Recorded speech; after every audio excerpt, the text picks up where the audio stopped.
You better believe it, my friends. Good morning, everybody. Let's get our heads right on a Friday. Today is March 10th, 2023.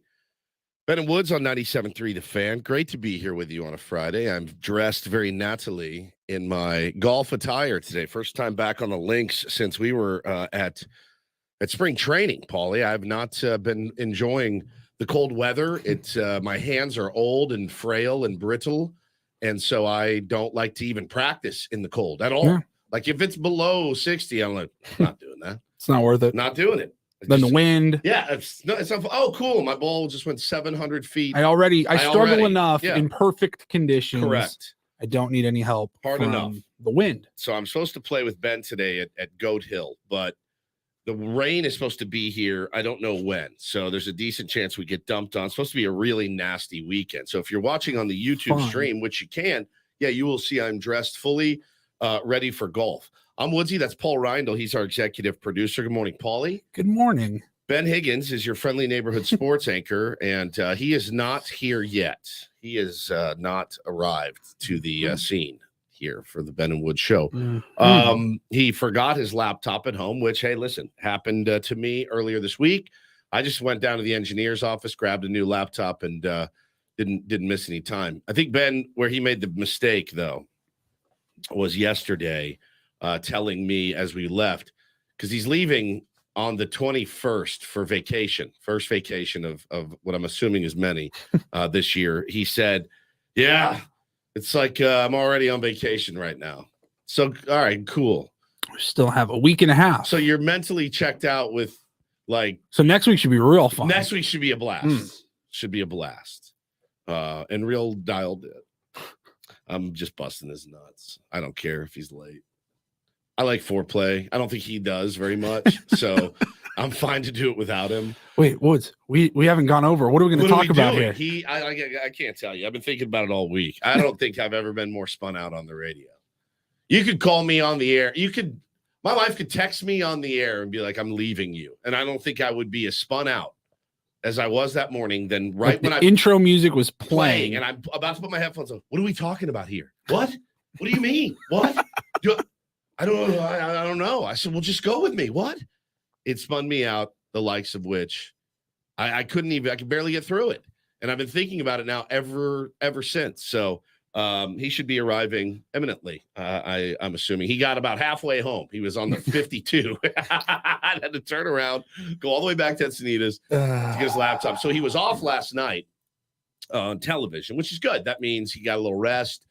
But yeah, I'm assuming, he throws his laptop in his bag at the office, and then it's just in his bag. So last night he was probably working from home. It was like, oh, crap, I left it on the desk, which happens to the best of us, Ben. Yeah. So we'll see you when you know what we should have done? When you get here. What? Damn it. All right, next time this happens, because it will happen. Yeah. Say, all right, just come on in. We use your phone as your camera. And that way you can't use your phone during the show. Because he gets lost over there. He really does. That's his punishment. It's funny. I have ADHD pretty badly, and there's an Adderall shortage right now in the country. And look, to be honest with you, I'm not going to sit in here and say I have never abused a substance in my life. We all know that's untrue. I will say this. I have never, ever, ever, ever, ever once abused a prescription medication. I take one little 10 milligram pill a day. I never reload later in the day if I'm feeling down. I don't take them on the weekends. I use them because if I don't, here will be me the whole show. On my phone. What are you guys talking about? I mean, I'm done. It's doctor prescribed. I have never abused any of those in my life. And Ben would never get on Adderall, I don't think, but he's got the same deal. He's got the ADHD as well. It's just never been diagnosed. And so I'm actually trying to figure out, because there is a shortage. It's like a severe shortage in this country. You'd never, you're not going to buy bootleg Adderall because it's got fentanyl in it. Oh, and there's this new thing that I saw on the news last night. Have you heard of Tranq, TRANQ? No. Yeah, it's some new the hell is that? Some new street drug. And I'm like, guys. Oh, God. Whatever happened to just, the big three that were at the time, you're like, ooh, this is a little risque. But if my kids 15 years from now are using the big three, I'd be like, you're probably okay. Honestly, like now it's terrifying. Like, oh, cool. You take this, you drop dead. You just, it's so there's this new thing. It's in San Diego. And I think I think there's fentanyl in it and all this stuff. So I'm, as a dad, I'm a nervous wreck, but as somebody with ADHD, I'm not sure what I'm going to do, Paulie, if they run out of Adderall. You guys will see me at my worst, probably. A very distracted human being. I take it to focus. I take it for nothing else. I don't take it for pre-workout. I don't take it to get me through on the weekends. I never get up on Saturday and pop one. Now I've taken them for like baseball games and stuff, but again, that's to focus on the task at hand. But it's just it's a pretty severe shortage, and it's so many people do abuse it. It kind of screws the people that need it. Yeah, that absolutely need it. So we'll see what happens. But I mean, look, at the end of the day, you would love to be in a world where you didn't need anything to get you through. Just a cup of coffee and roll. And there are people like that. And believe you me, I'm envious of those people. I've been prescribed Xanax too for about a decade. And, you want to talk about another one that's pretty easy to abuse. Is that one? Never. I take it when I get a panic attack. So I pretty much have it on hand for when I need it. And I wouldn't wish, a panic attack on anybody I know. Right. Anybody. I had one recently in the car.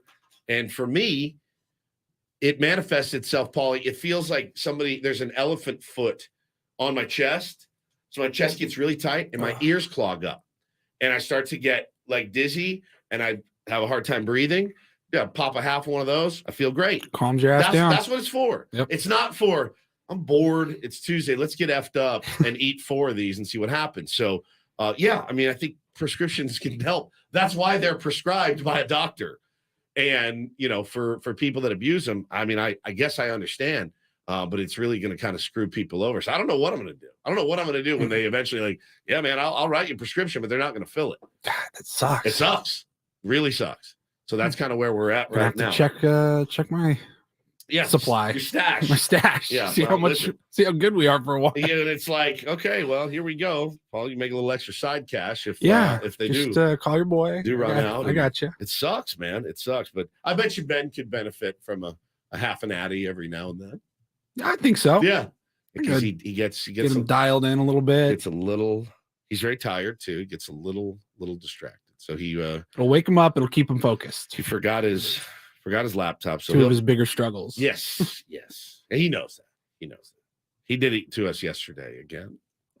Paulie said something, and then Ben goes, "Hey, did you guys hear Kevin Durant?" Yeah, we were talking about Kevin Durant. I said, "Yeah, I don't remember exactly who posted it earlier, but I did see that." They're saying he might be out for several weeks, maybe in the rest of the regular season. And I mean, 10 seconds later? Did you guys see that Durant? Now, do we know, is he going to be, how much time is he going to miss? I vacillate on between wanting him to not do that and then really enjoying it when he does, because it makes for great on-air content. And he's probably red in the face right now, seething mad. But that's what happens. Hey. If you're late, this is what happens. Hey, there he goes. Look at that. He gets roasted. You get roasted if you're late. You know that. How's it going? Good. Good. You had the story pretty much exactly correct. I pretty much knew it. Didn't work last night, so instead of having a laptop just in my car, I brought it in. And wait. You leave your laptop in your car? For like 3 hours while I sleep. That's true. You get home late. And I should have just taken it out to the car last night, but I finished working and I was really tired. I said, I'll just set it right by the door. Yeah. And I won't forget it because I'll walk right by it. But then in the morning, it's really dark and you walk right. You don't see anything as you walk by. And it's not your habit to grab it because you already have it. And it's not your habit to grab it. It's not my habit to grab it. That's catchy. I like that. And it was somewhere around 52. And I just realized, no. I almost thought a curse word, but I tried not to. You thought a curse word? I thought a curse word. Which one? Dang it. Yeah, that one. No. F? Yeah. Yes. That was the one I thought. All right. I'm getting closer to pulling the demon out of him because now he's at least thinking in curse words. F in his mind. And then the other part of his mind goes, no. You're fine. Settle down. You're dressed Natalie as well. Thank you. Do you think we will get dumped on today? I don't know. I assume that we'll get a little bit wet at some point. I'm hoping it'll be. Not I. You're not going to get wet at all? You could get wet. No, I'm not. If I get wet, I'm leaving. Well, but you'll still get wet. Though. I don't play golf in the rain. You'll still get wet. If the threat of As you wet, leave, you will be wet. If the threat of wet. I'm looking it up. I thought it was all later. In the habit to grab it and the threat of wet. If the threat of wet. Dr. Seuss hour here. Oh no, you guys are screwed. All right, cool, man. It's the one day I'm like, yeah, you know what? I will go play a little bit. God. There's a very drastic change in the forecast from here where we are near Mission Valley, centrally located in San Diego, and then you guys are Oceanside later. Oceanside, yes. Yeah, it's just gonna rain all day. Our boy T-Dog says Steve and Paul trying to pressure Ben into drugs at 6:00 in the morning. Never. Oh, never. Have you ever been diagnosed with ADHD or ADD? No. I don't feel like it's. Have you ever taken Adderall? No. God, no. I don't think I am. I don't feel like I have in college or something. I don't think I have trouble focusing. The problem is I can't focus on more than one thing at a time. So that is, in fact, trouble focusing. Really? Yeah. I'm good at focusing on the one thing I'm focusing on. I'm not good at multitasking. I feel like that's different than attention deficit. Because I think your focus would be then on the wrong thing, right? So, like my wife has it really bad, and you're talking to her, and she's like, squirrel, squirrel, squirrel, squirrel, squirrel, squirrel, squirrel. She has no problem focusing on the squirrel. None. Zero. But I'm like, I'm talking. Are you sure you're just not less interesting than the squirrel? That's possible. Yeah. I mean, that's not an ego thing. That's definitely possible. But you're talking to her, and she's like, you can see the vacancy in her eyes when she's like, there's something to be done, and he's talking to me about work or something, and I'm going to focus on what I want to focus. Like, is it a problem right now? Say I'm trying to get the YouTube set up, and right. I'm trying to send myself the link so I can get it going. I can't listen to you while I'm doing that. I would say on a radio show, if you can't listen to your co-host, yeah, I'd say that's. You could say, well, don't set up the link, but this is something I need to be doing for the show right now. Yeah, you can do it at break. Would you want me to do that? I thought Paulie would think it would be important to get that done as soon as possible. I didn't say anything. I just assumed that you'd want me to get it done as quickly as I could. Right. Because everyone's watching you guys and no one can see me. Right. Am I doing it wrong? Let's see. Are we in a break? Nope. Not yet.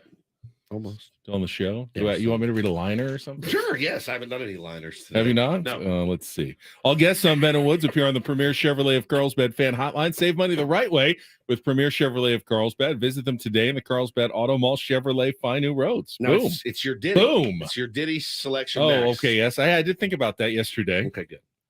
And we'll get to that coming up next. Why don't you throw us to break while I try to figure this out? I will. Ben is going to get set up and dialed in here on Ben and Woods. And today is a Friday. We're going to have a really fun show because it's Friday, ladies and gentlemen, the weekend.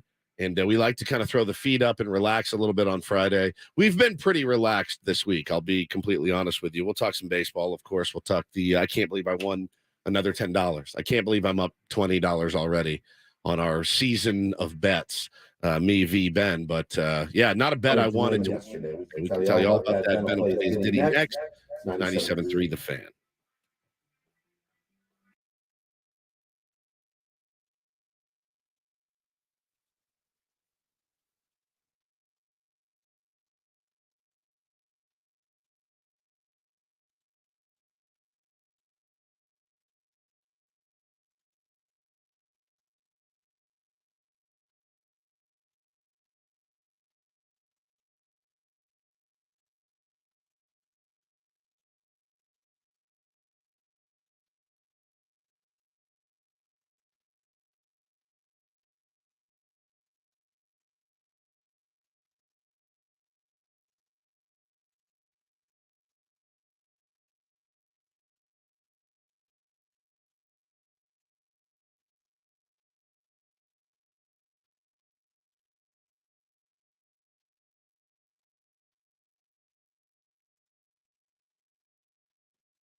I mean, I'm going to give you a pass because I love the Cars. Well, it's a stretch. Obviously, they're Stretch. not the Bens, It's not- but Ben and The Benz. Ben and the Cars, but would have worked. so Rick Ocasek sings Rick most of their Ocasek. song, Ocasek, but this one is sung by Benjamin Orr. Yep, Benjamin Orr, very talented gentleman.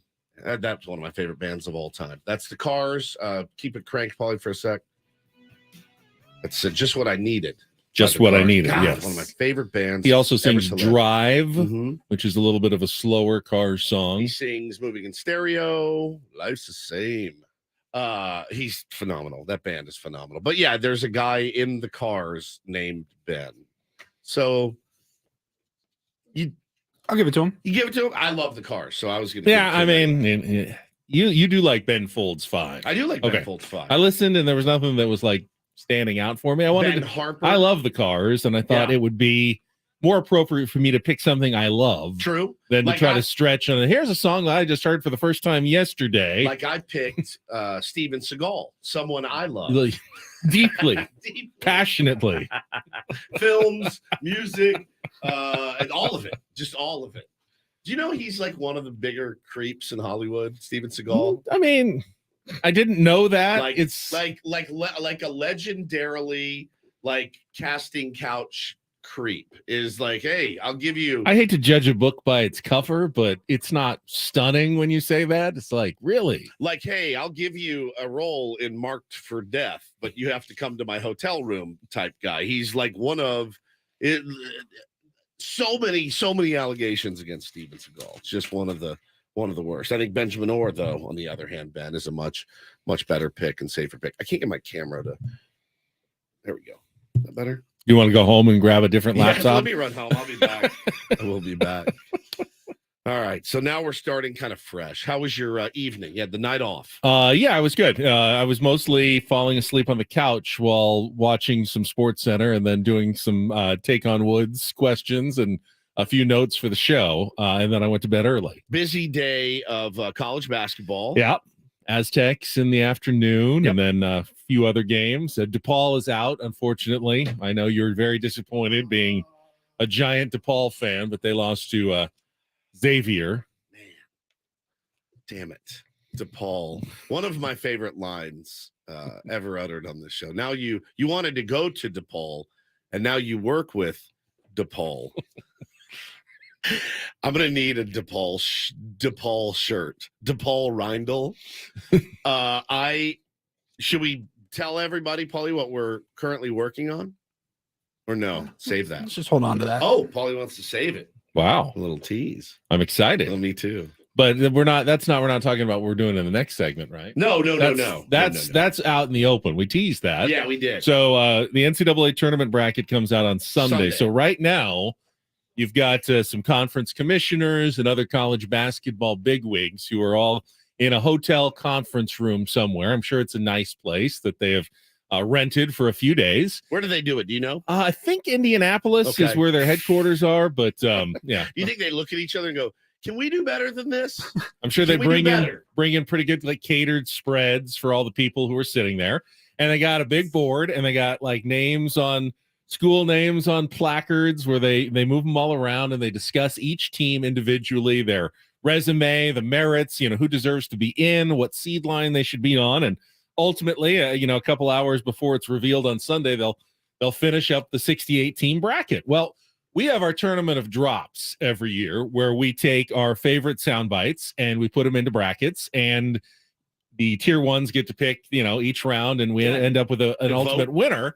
I have been in charge of making up the brackets every year, but I thought let's do it like the committee does. Let's go through the drops today and discuss where we think they each deserve to be, like which one should be the higher seeds, which one should be the lower seeds, and then ultimately I'll finish it up over the weekend and we'll reveal the first round matchups on Monday. Well, listen, Paulie and I may be the jury, but ultimately you're the judge. Right. And But you're part of the committee now. I'm the chairman of the committee. You are members of the Tournament of Drops committee. And in our next segment, we're going to go through the field and, who gets in, who gets out, who gets the number one seeds in the 4 different regions, And, we'll start having that discussion, and we won't necessarily agree on everything, but I think your input is going to be important and valued in this discussion. Okay, yeah, I'm not great at seeding things. No, but you, in my mind, I'm like, that's but a you one. do have, That's a one. That's a one. Well, that's that's a one. I think it'll help because then you'll realize they can't all be ones. Yeah, But, it's In my there's a mind, finite they're all supply, ones. and you have to have some 2s and some 3s and on down the line. You even have to have a couple of 8s. Yeah, you got to have some 8s as well. Are you guys doing a bracket this year?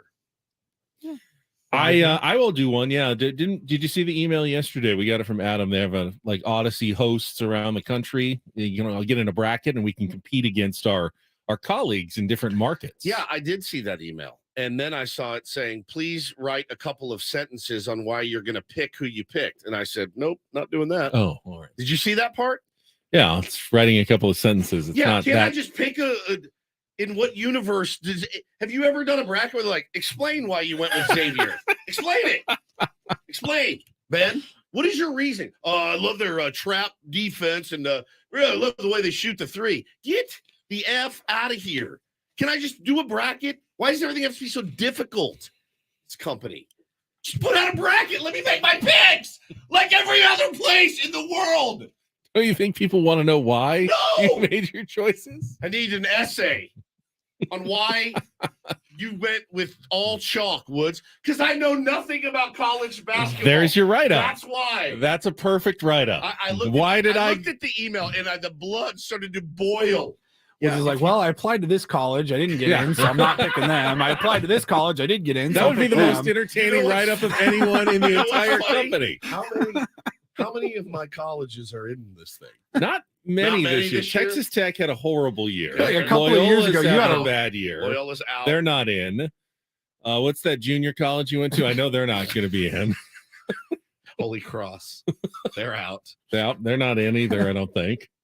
I don't know that you have any of your colleges that are in. This sucks. Then I'm definitely not interested. Can't we just do a bracket? Just being a big radio company. Hey, here's the bracket with all of our hosts' picks.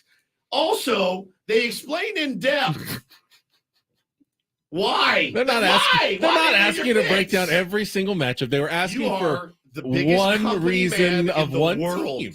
If I'm the anti-company, Ben's like, it's no big deal. I don't know about you. I'm happy to punch it up. I Come on. can't fill out my bracket until I know what our buddy John Marks in Philly thinks of Gonzaga in the Sweet 16. Well, what's funny is I read the email too, and I go, well, I'm not doing it now because I don't know who the 1 seeds are, and that's who that's who I inevitably always have. I'm like, oh, good, it's Duke, Kentucky. It's like blue blood every single year, and I think I'm being slick in the earlier rounds, and it always ends up cool. Arizona, Kentucky, whoever. Don't pick North Carolina. I don't think they're getting in. They lost yesterday to Virginia and are probably on the wrong side of the bubble. Just do it normal. Don't pick Nevada. They're probably not getting in after losing to San Jose State yesterday. The Spartans will take on the Aztecs today at 6:30 in the tournament semifinals in the Mountain West. After the Aztecs didn't exactly wasn't their most impressive performance of the season, but managed to take care of Colorado State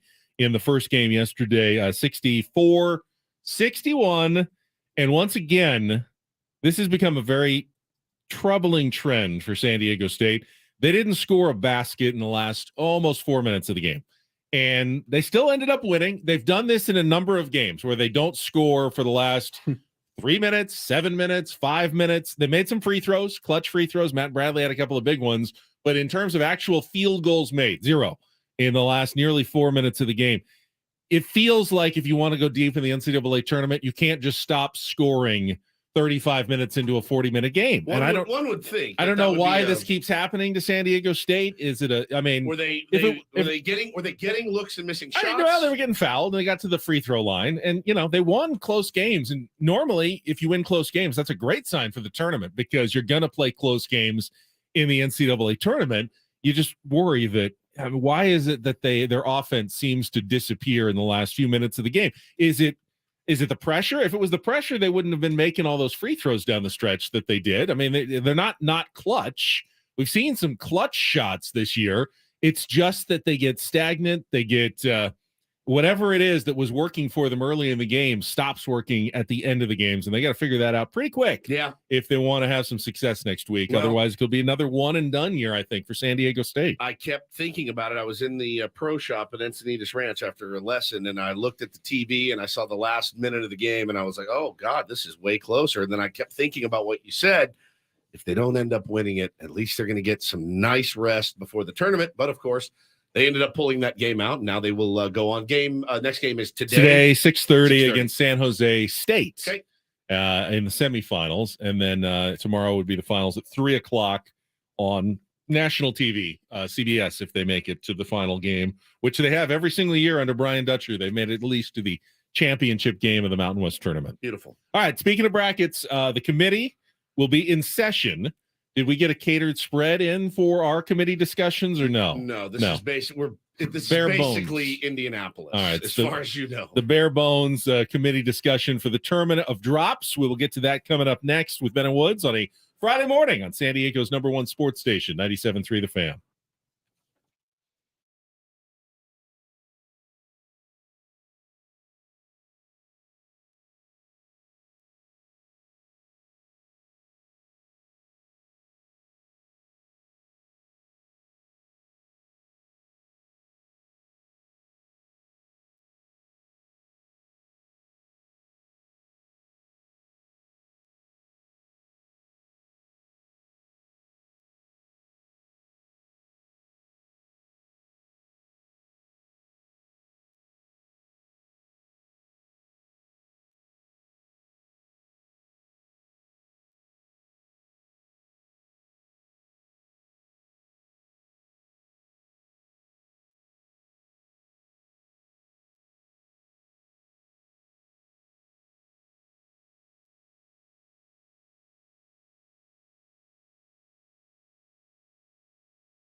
Padres got back to their winning ways in the Cactus League yesterday in a game in Little Ohio, which is Goodyear, Arizona, the spring home of both the Guardians and the Reds, in a 6-4 win over Cleveland yesterday. Michael Wacha made his spring debut for the Padres and gave up a couple unearned runs. Yep. Now, it was on his own error. You feel like if the pitcher commits the error, should be on him. Those should be then earned runs. Yeah, obviously. I mean, there's an argument to be made for that. You literally earned that by booting a ball. But it wasn't your pitching that did it. It was your fielding. And that'll get knocked against your fielding as well. Is it a double knock against the pitcher if you both give them an error and earn runs? Should it be one or the other? Right now, you just get the error, but you don't get the earned runs. You made the pitch to get out of the inning. But you booted But then you did not make the play that you should have made. Who are those runs on then? They're still on you, Right. but they're not on your pitching. They're And not the on your ERA is a measure of your pitching, not your fielding, I guess. Stupid. I guess that's the logic behind that. So, No walks. Padres. No walks. No walks, That's yeah. really, really nice. 3 hits, struck out a couple for Michael Wacha. So, yeah, again, I have a feeling that, if everything works out to plan, Ben, maybe look back and be like, whew, kind of nice we got Michael Wacha when we didn't know about the kettlebell incident hadn't happened yet. Good news reported yesterday by our own Sammy Levitt. Some pictures or video of Joe on the backfields throwing, actually landing on the damaged foot. So that's an encouraging sign. Maybe the hyperbaric chamber is working. Whatever other voodoo magic he's doing to get his toe ready for opening day, he is looking good. So he's back there throwing again. That was nice. Josh Hader had your classic vulturing of a win with a scoreless 4th inning, even though he gave up 2 hits and a walk. But he picked up the win yesterday. And yeah, a couple other things to be excited about. How about Jose Azocar, who we've been lamenting his power or lack thereof, and look at him actually yacked one out yesterday. If it was he had just run into one, fine, but he's been hitting the ball hard. He has all dude. spring, and and three knocks yesterday. I try not to read, like everybody else, too much into spring training results, but there's something a little different, it seems, about Jose Azocar. He looks more like a big leaguer now, maybe like a regular in a lineup somewhere. If not a regular, certainly first guy off the bench type guy. At this point, if I had to name the outfielder who's going to start on opening day when Fernando Tatis Jr. is still on his suspension, if I had to say right now who it would it be Azocar? Would it be Dahl? Would it be Adam Engel? I would probably pick Azocar as my guy at this time, based on how he's looked in the spring and the fact that he's been on this team last year and was part of it. I think I'd have him in my opening day lineup right now. Yeah, who we playing the Rockies? Correct. Who's their one? Is it probably Freeland? He's a lefty. Yeah, Azocar may get the. Is he a lefty? Kyle Freeland? I believe he is.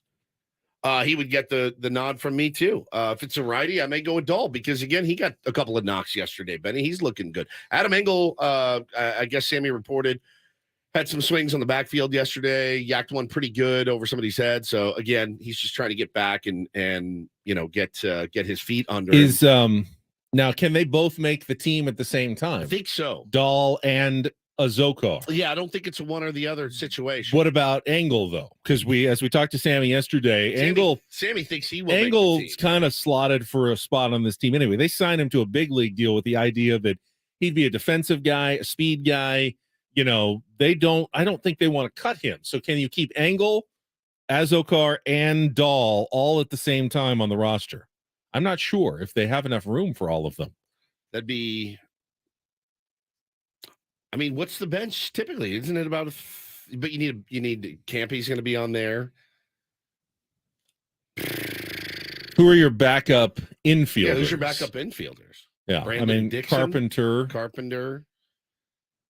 Yeah, I don't know. It's 26-man roster, and what do they usually carry? About 13 pitchers? Yeah, I think it's 13 is the mandated number. So you got 13 number? Position players, 13 pitchers now. So you got 8 guys in the field. And a designated hitter. 12, and Nelly Cruz. So 4, 12 or 5? 5 guys. So you got 4 guys on the bench. 4 guys on the bench. One of them's a backup catcher, which leaves you with 3. Carpenter will certainly, be included in that group if he's not starting. So Well, one of them has got a 3-week. you've only got 2 other guys. Now, I guess with Tatis out, you've got one extra spot to work with. So yeah, maybe it'll be interesting to see. I mean, the thing I love is that guys are fighting hard for this. I mean, Dahl and Azoka are like, they're like fighting really, really There's hard also an interesting competition in the bullpen. Craig Stammen has looked really good, very good this spring. He's on a minor league invite right now, not on a major league contract. If you don't put him on the roster, similar to like a Julio Teheran, he can go sign with someone else. Yeah. And the way he's pitching, he probably would. I mean, if another team needs him in the bullpen, he probably will leave. So, what are the spots left over? You don't have many spots in the bullpen already. I mean, you can send Steven Wilson back to the minors. He's been really good. Tim Hill, no. I mean, you got to have him up there.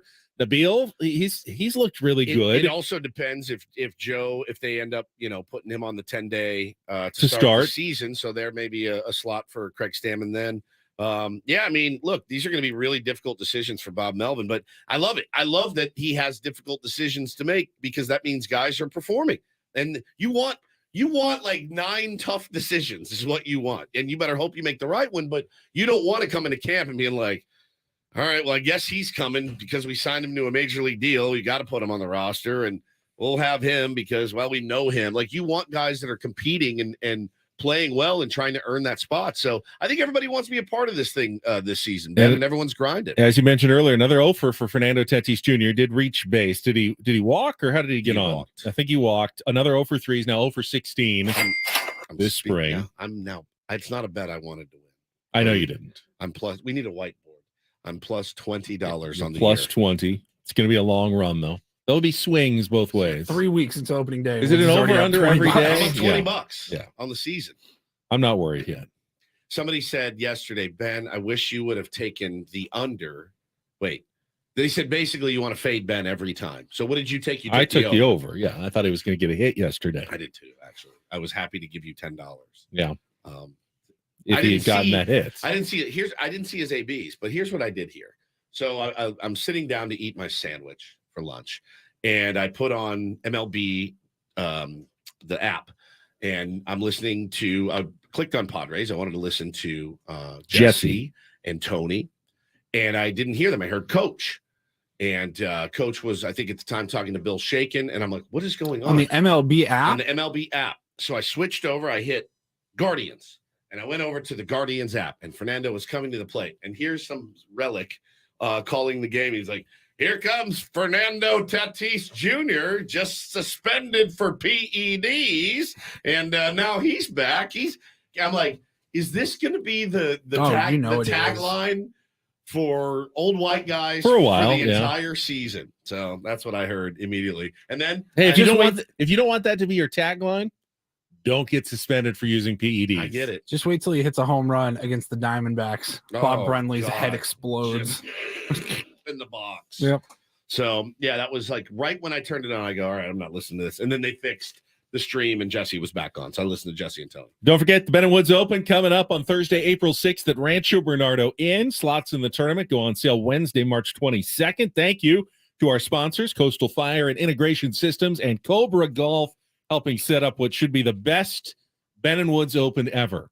I know we're only got one to compare it against, but I'm hoping it's even better. The first one was really good. It's a high bar, but it should be a lot of fun on April 6th out at RBN. All right, Paulie has set up our montage of drops for our field of 32 in this year's tournament of drops. We'll get to that right after a check of traffic here on 97.3 The Fan. From the Premier Kia of Carlsbad Traffic Center, part of the Premier Auto family, here's Kelly Tannick. Traffic is sponsored by Premier Chevrolet of Carlsbad. Got a few things that might slow you down a bit. Crash over the right shoulder on westbound 8 past Waring Road. Also, 2-vehicle accident on southbound 5 before Imperial there in the center divide. And watch out for a stalled car southbound 50 before 32nd Street. That is in the center divide. Coach Quintero and Joe Musgrove's Choice, they're a different kind of dealership looking to be a solid community partner and deliver excellent service. Premier Chevrolet of Carlsbad. Chevrolet, find new roads. I'm Kelly Danik with Ben & Woods, San Diego's #1 sports station, 97.3 The Fan. Is it extra sweet because this is against the Dodgers? Good morning, guys. Can I get a oh yeah? Oh yeah. Big Dumper Cum Fernando. I didn't even get a free meatball out of the deal. It's flapping. There it is. Where are these cream pies coming from? Hold on. Remix.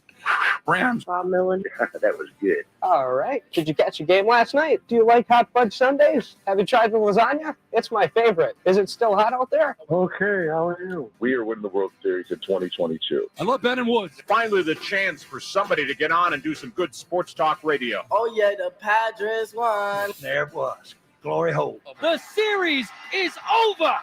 Go San Diego. Good morning, everybody. Look at Nelly Cruz. Suck it. Are you ready to blast the moon? Toilets! That's what's in. Oh, God. So, sports. There it is. Field. There it Is is. this the best field we've ever It's a had? really good field of In 32. 4 years of the tournament of drops. And I think the now committee get your pens and pencils and notebooks ready. I think the first question to ask is structure of the tournament. Okay. We need 4 number 1 seeds. Now, obviously, Carving Guy is a juggernaut here. God, I mean, He could have multiple number 1 seeds, but I feel like a good way to structure the tournament would be to have like a Carving Guy region, and have his best of the 4 Carving Guy drops be a number 1 seed with others following him up, just so we're not, we could have an all Carving Guy Final 4 if we split them up. Do you want to keep them together, or do you want to mix them around the different quadrants of our bracket? It's like the hardest question I've ever been asked. I honest to God, I know. In my mind, he's just a 1 seed everywhere. he goes. That's a tough thing. That being said, I believe that there are Carving Guy drops. I believe that there's 1 or 2 that are far superior. I think the overall number 1 seed in the tournament, in my mind, is Have You Tried the Lasagna? It's my favorite. I think that's the number 1 seed in the tournament overall. I don't think I would necessarily argue with that at all. That would not keep me up at night. Now, do you like Hot Fudge Sundays is great as well. An argument can be made for, do you like Hot Fudge Sundays on the top line too? The one I see the most on social media and the one that people say to me the most is, try the lasagna. It's my favorite. I mean, is it still hot outside? Could Kills be right up there at the top as well. But if we were going to split them up, Right. here's my thinking for the other potential 1 seeds that aren't Carving Guy. I think, is it extra sweet because it's against the Dodgers? 100%. Has to be right up there as, like a co-favorite in this tournament. I think, can I get a ho yeah from Bo? Bo has been very strong in this tournament in the past. Past performance, you can't necessarily go from 1 year to the next, but every year, Bo's drops always surprise us in how well they won. He won, I believe. Didn't he win the first one? Tournament of drops? Wasn't it FU? Yes. And to have him and Taylor together feels like that's a pretty powerful duo. And I'm thinking of putting that as the number 1 seed also. I feels 1. And then the other 1 seed, this was a tough one. I want to go with something that we hear a lot, things that make the opens of our segments that we hear constantly. I feel like Bless the Mood has been big. You're shaking your head no. Would you rather have Glory Hole be a 1 seed? Not something I thought I'd ever hear on a award-winning radio Jerry station. Jones. There it was. Glory Hole. Glory hole. I don't think it's a 1. You don't think that's a 1 either? Paulie, you haven't weighed in yet. What would be the 4th? No, see now that's Paulie only plays them all. Sometimes the 4th number 1 seed can be one of the more difficult decisions because it's on the borderline of being a 2 seed, and there's a lot of different directions that we can go. Should we make another Carving Guy the 4th seed? I think it's a Carving Guy. All right. It's a Carving Guy. So do you like Hot Fudge Sundays, or you think should be the 4th one, or do you want to go with? Do you like Hot Fudge Sundays? Oh my God! Is it still hot out there? It's pretty strong. Did you catch a game last night? That's it. We forgot about that's it. Yeah, that's it. That's the 1 seed. That's a so 1. That's a higher seed in your mind. Yeah, Okay. that's a 1. All right. Did you catch the game? So we'll have 2 Carving Guys on top of the 1 seeds. Did you catch the game last night? All right. So that means we have to now drop down to the 2 seeds. So I've got in the Ben region, Carving Guy have you tried the lasagna? In the Woods region, can I get a oh yeah? Makes sense. In the Woods Paul boys. region, carving guy, did you catch the game? And fittingly, in the Adam region, The is it Dodgers. extra sweet because it was against the Dodgers? Just as an aside, I almost urinated in my pants when I saw that Paul had made the 4th bracket an Adam bracket. His face in the bracket, I saw it this morning for the first time and almost fell out of my chair laughing. We got to go to break. We only just got the 1 seed. Oh, This is all going right. to take Well, us all morning. It should Fine take us by a long me. time. But I have all right, nothing to do. so we feel pretty confident in our 1 seeds now. Yeah, I All feel right. very confident. All right, we'll revisit Yeah. the brackets a little bit later and try to get some of the 2 seeds. If we just come up with the 1s and 2s, that's a big help to me. That's a huge I help. can fill out the rest of the bracket at the bottom if we get 1s and 2s in. So WBC update. We got some final scores in. We'll get to that and some take on Woods. Hour number 2 next on 97.3 The Fan.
Looking at the YouTube chat right now, Benjamin. You can follow along with the program on YouTube and watch us every day. Somebody said it earlier, and it was hysterical.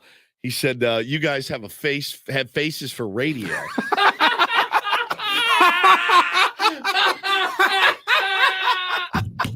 No way! Holy hell! Are you kidding me? Oh my God! Did you write that one? Oh, that lit me up. Wow! Man. That is never heard that one because we're ugly. Because you're ugly, and on radio you don't typically see the face. So then your ugliness is hidden. But Ben's on Ben's TV. on TV. That's what always when everyone says that, but I always my answer is, but I'm on TV too. Do I have a face for radio while I'm on television? Should I not be on television anymore? I think that's the implication. But at any rate, there's already a lot of debate on the YouTube chat about the seeding. The drops. Yeah. I mean, which it's, is you know, great. just like with the college basketball teams, there's always going to be some unhappy fans, some people who think their team was seated too low or too high. I can't wait. This is just how it goes. I can't wait until That's What's In gets 0 votes. That's going to be the best part of it. If you vote for That's What's In, you're a filthy Dodger Now, fan. does that make it an 8 seed? I feel like it could be higher than an 8 seed. Well, yeah. Because it was more significant than that. You think so? Over the course of the year. Pretty much cost us a World Series. So I would say, yeah, that it's very significant. But at least a pennant. At least a pennant. But in its likelihood of victory, it's definitely an 8 seed. Because I can't see it winning over really anything. I in don't the see it tournament, scoring one bucket. Like I picture it going ice cold like the Aztecs with 5 minutes to play, Ben. But it's gonna be like one of those high school like JV scores that make the news like once a year. It's like, oh, this JV team beat up another 125 to 6. Oh man. Matthew says, I'm absolutely voting for That's What's In. Please don't vote for That's What's In, because then it has to keep living. That's what's in. Greg Elston coming up at the bottom of the hour. We've got Take on Woods here in 5 or 6 minutes if you'd like to play. No winners this week. We did have a qualifier on a tie, though, for the getaway to Las Vegas. 833-288-0973. Go head-to-head against Woodsy in our musical trivia challenge coming up at like 7:09. But call in now. Be first in line. Better chance to be our contestant today. 833-288-0973. Watch some more World Baseball Classic. My son is so into, he's going today to Phoenix. So cool. He's got tickets for Saturday's USA debut. And then he's got tickets for the Dominican first game and another USA Mexico game on Sunday. So he is fired up to go over there, and he's got a USA Trout jersey that he bought and is going to take with him. So yeah, I mean, we've been watching a lot of it. Last night, Cuba finally got a win, probably too little too late after losing their first 2 games, but they did beat Panama 13-2. And then how about the Czech Republic? That's a fun story. They're not a team filled necessarily with major league or even minor league baseball players. A lot of these guys are just guys who play baseball and have other jobs, but they qualified through the European regionals, made it to the World Baseball Classic, and won their first game against China yesterday, 8-5, which is a really, really cool story. Had a couple of games this morning early as well. Japan got their second win. They beat Korea 13-4, which is bad news for Korea. Yeah, that's good for us. Hassan Kim 0-for-4 again. Did score a run, struck out once. I mean, the way we have to look at it right now, honestly, is let's get our guys back to.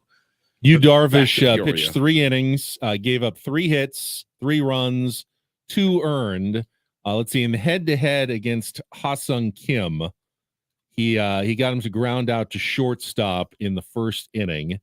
And then the second time, Kim reached on a throwing error by the third baseman. So 0-for-2 against his teammate Yu Darvish in their game in the World Baseball Classic. And, of course, Korea and Japan are traditional.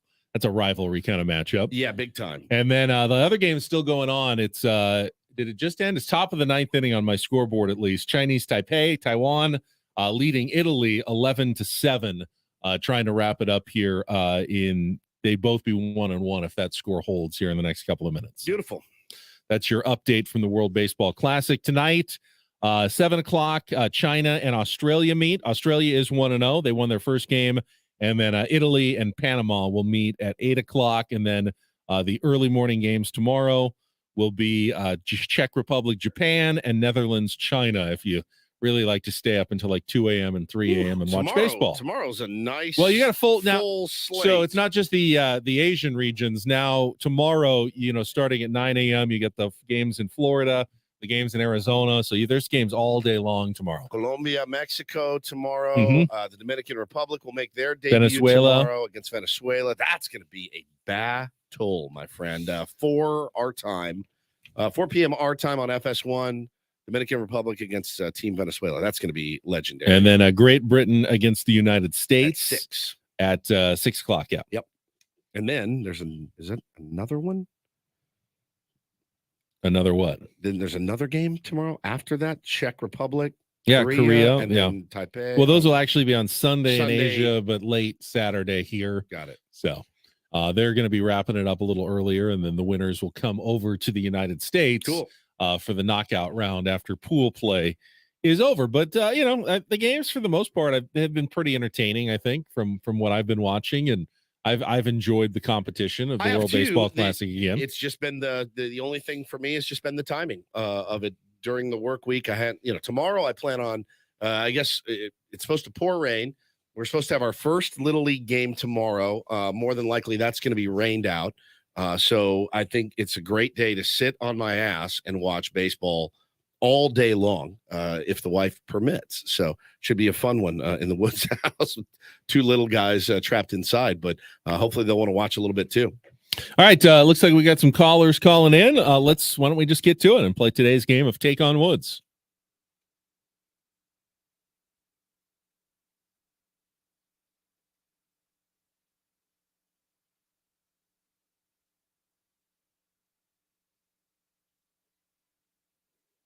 Oh, we got Tier 1 Maggie, big supporter of the show, the golf tournament. Maggie, good morning to you. How are you?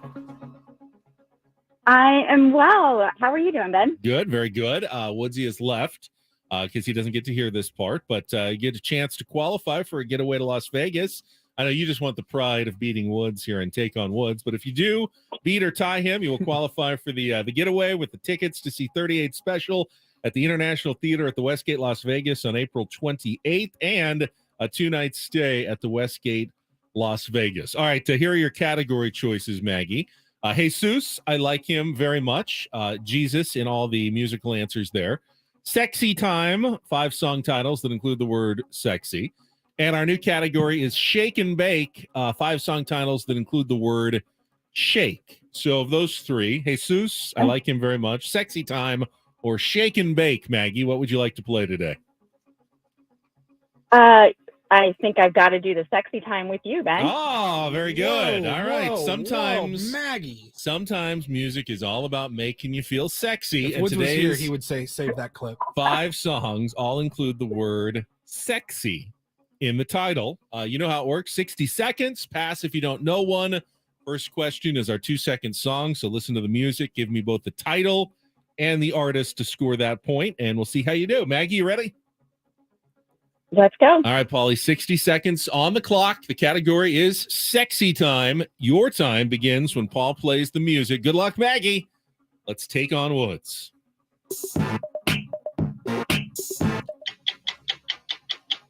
Justin Timberlake, Sexy Back. Correct. R&B band Hot Chocolate sings I Believe in Miracles, in which 1970s hit?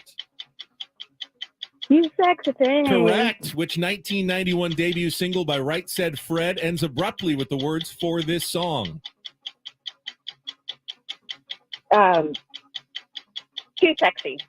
Correct. I'm Too Sexy. Okay. Correct. Rod Stewart asked what question in the title of a song that also included the line, If You Want My Body?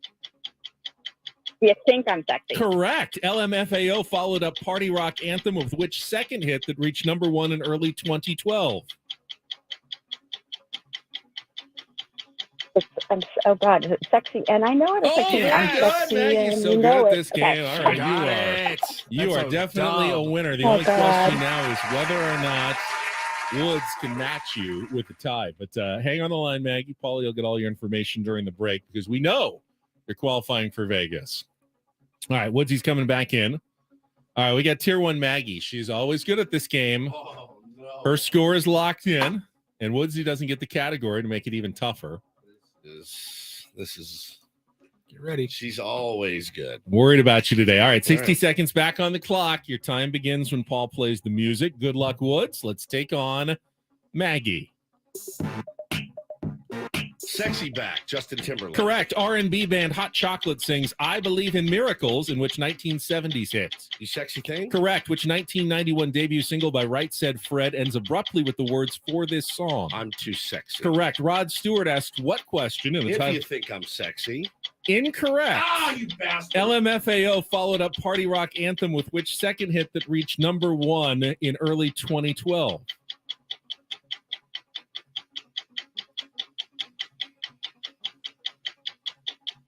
Sexy Taint. No. No, I don't feel so bad about the Rod Stewart. It's do you think I'm For sexy, the not love of God. if you think I'm sexy. But Maggie got it exactly right, so had to give it to her. She got all 5s. And you also missed Sexy and I Know It by LMFAO, which means by a 5-3 score, Maggie is the champion today. And Maggie wins a Daily Ditty on Monday, and Woods She stole the theme takes from me too. the L Now, on Maggie Sexy Time. told me she called her shot. She said, "Hey, if I win, I would like to let a listener call in and take my qualifier for the Okay. month, but I want the Daily Ditty." Fair enough. All right. She knows how to hit me where Courtesy it hurts. of tier 1 Maggie. As we go to break here, let's go to the 5th caller, 833-288-0973. You can qualify for Maggie's slot in the drawing Oh, for Las Vegas. Let's go to break. What's wrong? nothing. Not a damn thing, Benjamin.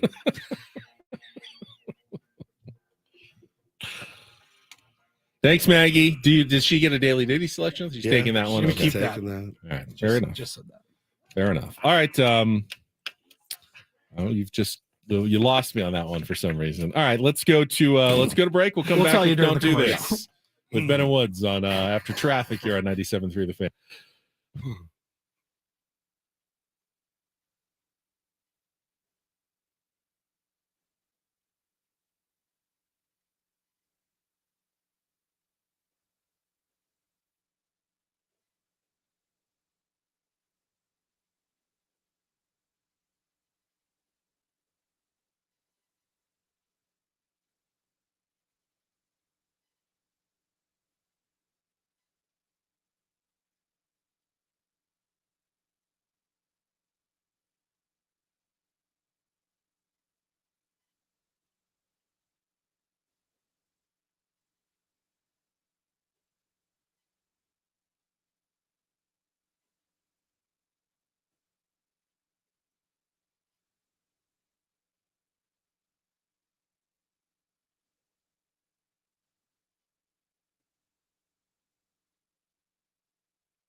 Can you ever really get enough of 97.3 The Fan? Catch up on anything you missed on our show with Coach, Gwen, and Chris, all on podcasts right now on the free Odyssey app or wherever you get your podcasts. All right, time for Don't Do This on a Friday, and I'll start with an update. We played you the audio yesterday of a fed-up Fred VanVleet of the Toronto Raptors. Wait.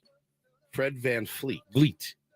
Fred VanVleet. VanVleet? VanVleet. I thought it was Fred VanVleet. No, VanVleet. VanVleet? VanVleet.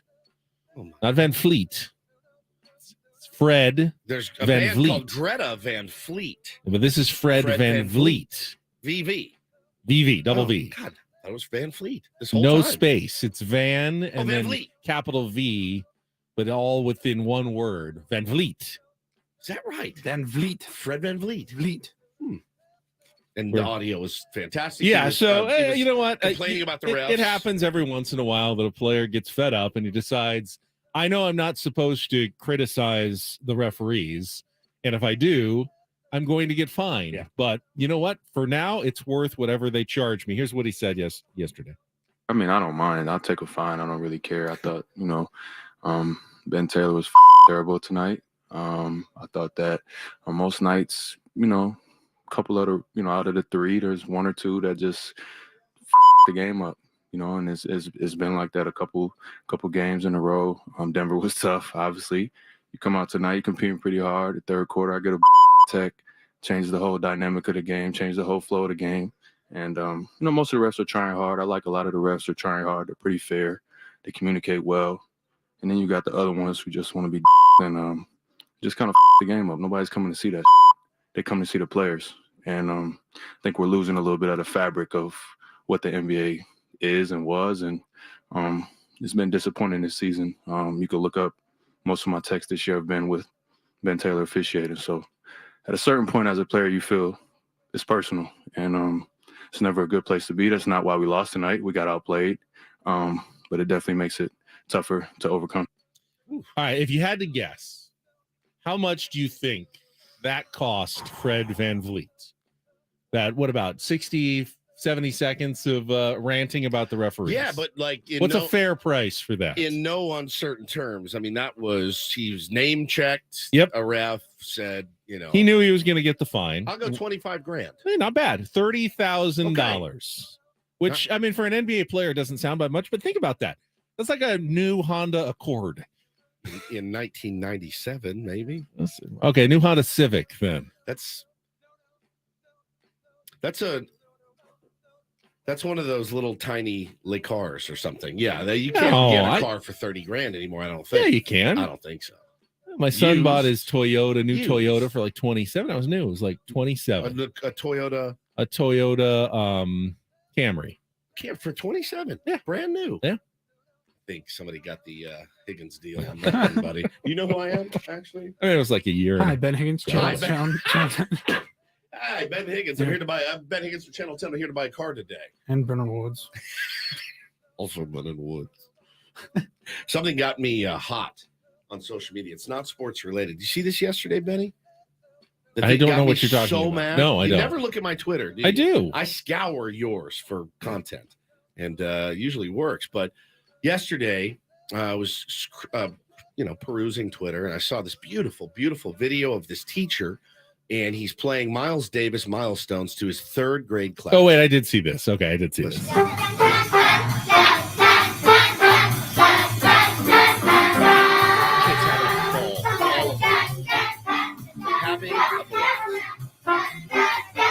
All it says is this: teacher playing Miles Davis milestones to his third grade class is amazing. Kids are all sitting quietly, attentively, and dancing and having a great time, watching, all eyes on the front. And then some guy tweets this, Mark Van Patten, which has ruined my entire theory that putting Van in front of your name makes a terrible you cooler. idea. Yeah. He says, but what did they learn? I should do it in his voice. But what did they learn that will benefit them later in life? Music education's important, but outside the classroom, or at least in middle school. Of course, the kids love it. They don't have to think. And I quote tweeted, I said, we complain. about every effing thing now. Everything. It doesn't matter. Here's something beautiful, sweet, and innocent. Yeah, but what did they really learn, Ben? And I wrote the guy back and I said, let's play this forward. Kid hears Miles Davis milestones, watching his teacher play a trumpet and says, that's amazing. I want to know what that feels like. Dad, I want a trumpet. Becomes the next Miles Davis. Did he learn something that day? Also, I mean, people were roasting the guy in the comments like, yes, it's important to teach third graders that school is nothing but drudgery from the minute you check in to the minute the bell rings. We have to complain about every little thing these days. Here's something. Here's a flower. It's actually pretty ugly.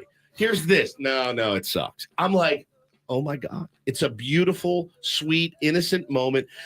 They don't always have to be learning something. Sometimes it's fun for kids to just hear transcendent music like Miles Davis's Milestones. I think that can only do good for little kids. Yeah? You guys in agreement with me here? I would say Yes. that moment was probably the most valuable thing that teacher will do maybe in a month 100%. for those students. Did you see them? Did you see the sheer joy and the fact that they now, and then it can go deeper and you can say, let me tell you about Miles Davis. Let me tell you about what Miles Davis had to overcome. Let me tell you about jazz. Let me tell you about how jazz was born in this country, right? Like it's a whole, you want to talk about learning, that is the gateway to learning more. So just, you don't say like jazz is like the most American form of music. Correct. Like truly like born here in America. And blues. Jazz blues. I mean, it's and all that music didn't come from everything's great, everything's happy. It's like there's a deep, deep history behind it. So I'm sitting there going, I wish my kids' teachers would play Miles Davis Milestones to my children in school today, this afternoon. Listen to that. It's the sweetest thing I've ever seen. And this guy just dumps on it. And I'm like, I hate it here. So not sports by any stretch, but sorry.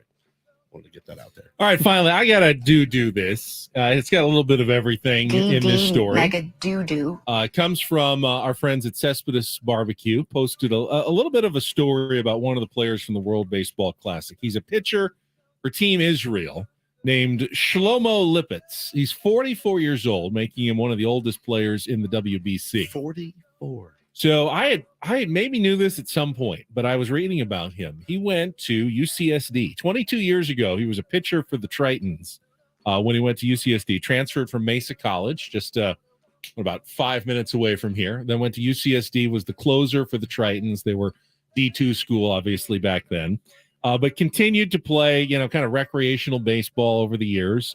Has a full-time job. He's a venue booker for this venue in New York City, where, I mean, he's got pictures on his Instagram of him with like Paul McCartney and Ed Sheeran and, books all these guys, but still wanted to keep playing baseball. So he plays for Team Israel in the World Baseball Classic, got to play for them in the Olympics a couple of years ago. Throws like 75, just kind of sidearms it up there at like 75 miles an hour. He's got this mullet.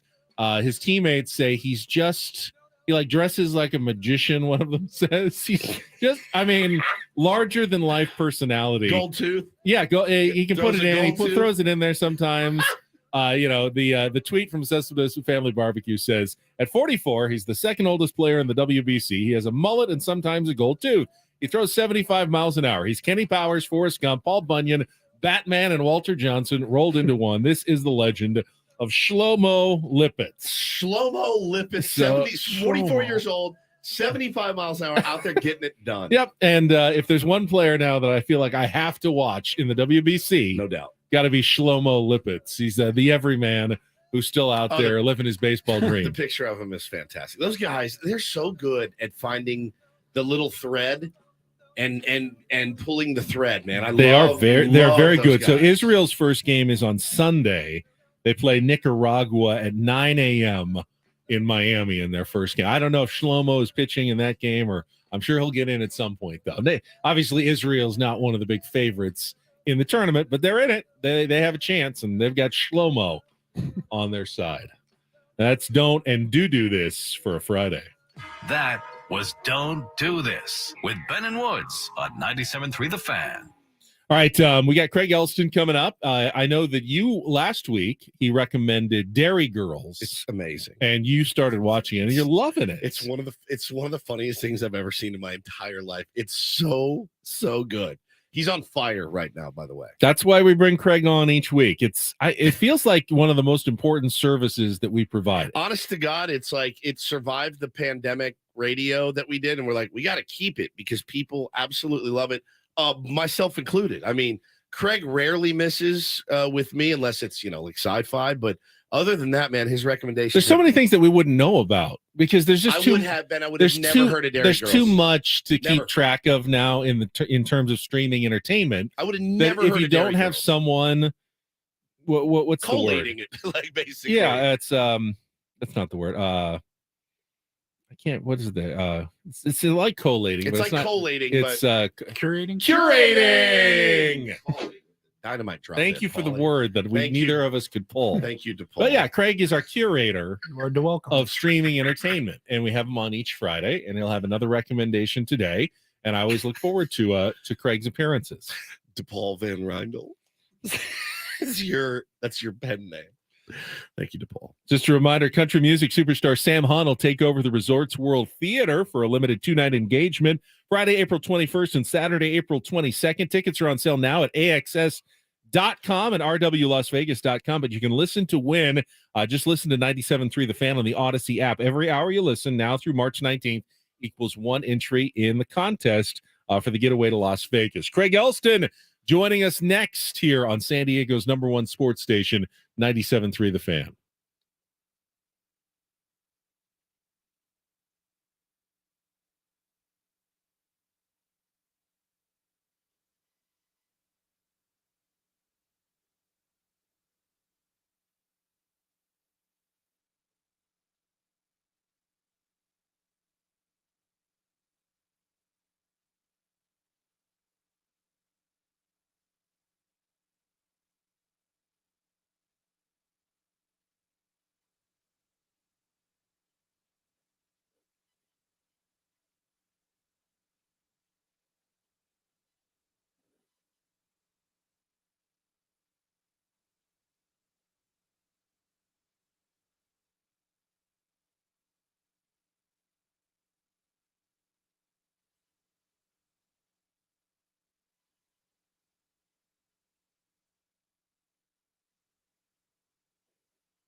got a really really sweet DM from our buddy Jeff Hamby, who works here sometimes, and he says, "Hey, I was listening to DDT. Don't do this." He said, "My 4.5-year-old with learning disabilities is now in the backseat of the car humming Miles Davis after listening to it on DDT." So That's awesome. I love there that. you go, Van Pecker or whatever your name was.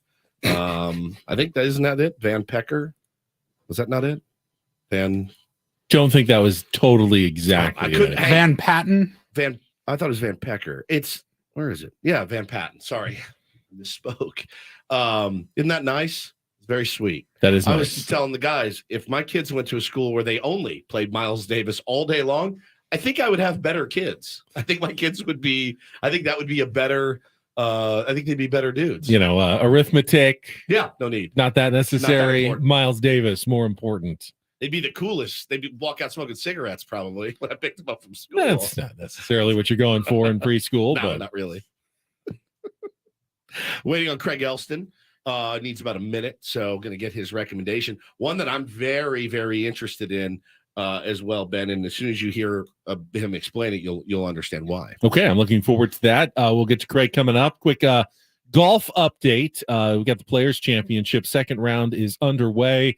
Ben Griffin and Chad Ramey tied at 8 under, one shot ahead of Victor Hovland and Colin Morikawa.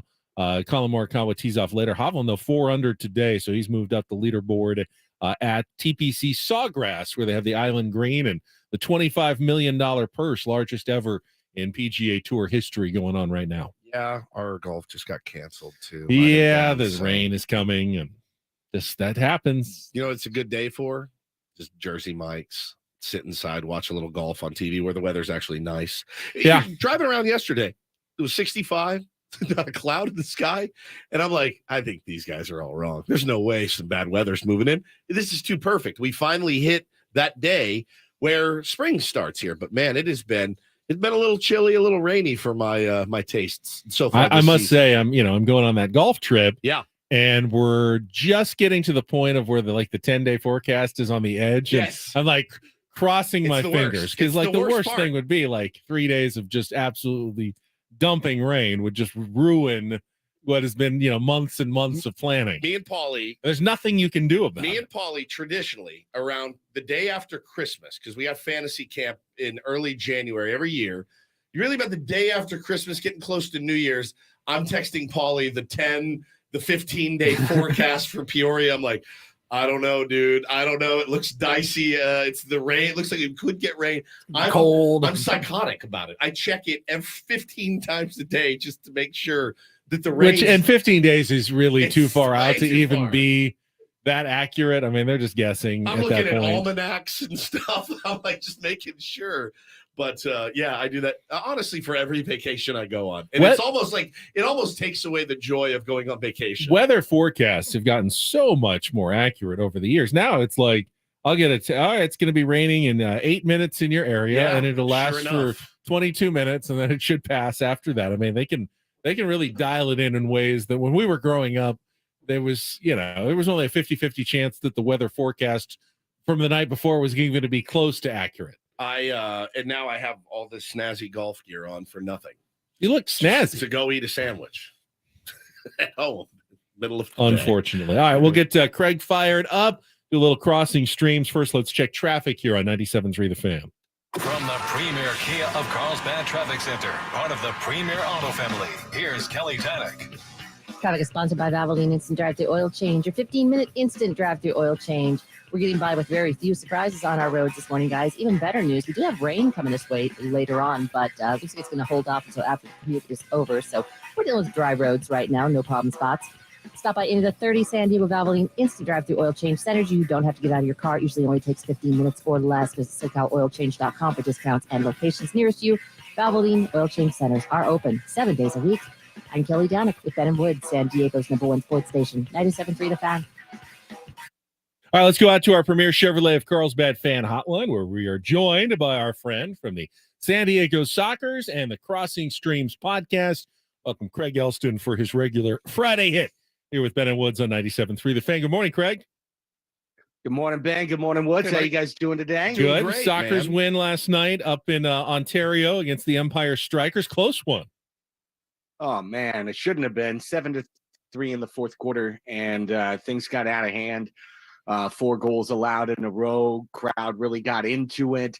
Last one was really a gift to send it into overtime. And then 23 seconds in, we've got a kid named Christian Gutierrez, who 2 seasons ago earned the nickname Golden Gutierrez because he finished 3 out of 4 playoff games with an overtime goal, and he was back at it again last night. If it's overtime, it's Gutierrez. He scored 23 seconds in to get the win. Isn't that nice, man? No, didn't have to. I mean, you dragged it out a little bit into overtime, but then once it's over, quick. Get into overtime. We've only played 1 overtime game in the history of the Seals, and we won it with we were about 30 seconds in, and it was all over, and you're like, that could have gotten very, very dicey. We will see you tomorrow night at the Loyal game as well, yeah? Yeah, I heard you guys have one of the fancy suites down there. I was listening to you guys and Steve well, you know how we do yesterday. It. You know how we do it. Yeah, I know. I do know. I mean, bananas, Ready Whip. I'm sure they're going to have that just laid out for you. big old thing of Ready Whip ready to go. Yeah, I'll be out there. I'll be traditional out there soccer looking forward foods. to. Looking forward to. I mean, it's just like throw it after the goal, just be like firing off Ready Whip in the air, or do it. I mean, whatever the mood takes you for that moment, just go. All right, I'll do it. I'm never. That's going to be on the internet forever. By the way, that video that my wife took. So let's talk some Padres, Craig. Both Woods and I refuse to get worried about Fernando Tatis Jr. at this point. 0 for 16 in the spring.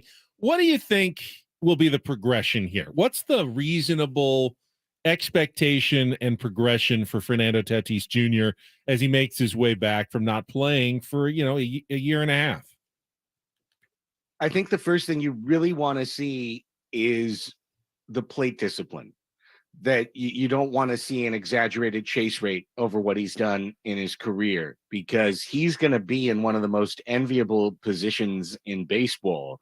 Whether he's hitting leadoff and being in front of Soto, Machado, and Bogarts, or he's hitting cleanup behind Bogarts, Soto, and Machado. I mean, either way, he's going to be in one of the best lineup slots in the entire game. So you don't want to see him get out of his game and chase things, which we've seen in the few slumps Fernando Tatis Jr. has had in his big league career. That's the first thing I'm looking for. I know everyone's going to wait for the power. The answer for anyone is, I want to see him hit a homer.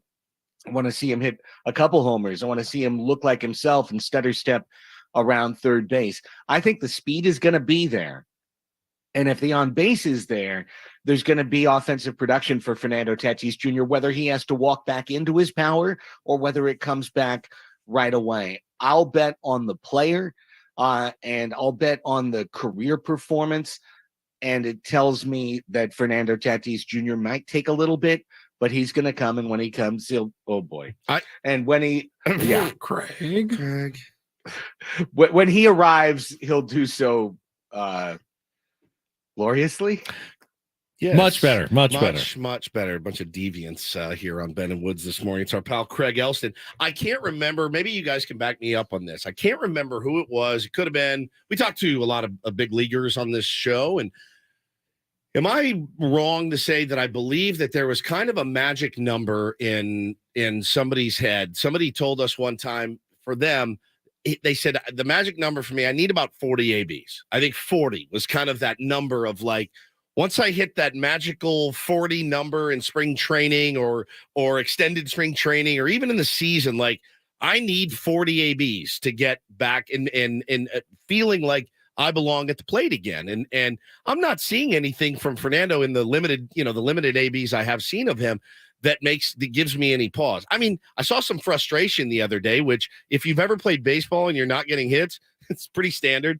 If you ever play golf and you can't hit a ball straight, it's pretty standard. I would expect frustration from Fernando Tatis Jr. But again, 16 ABs is not something that even I want to say even he should be upset about right now. And I know he's a competitor. I know he wants to win. And I just know in my heart he's going to be fine.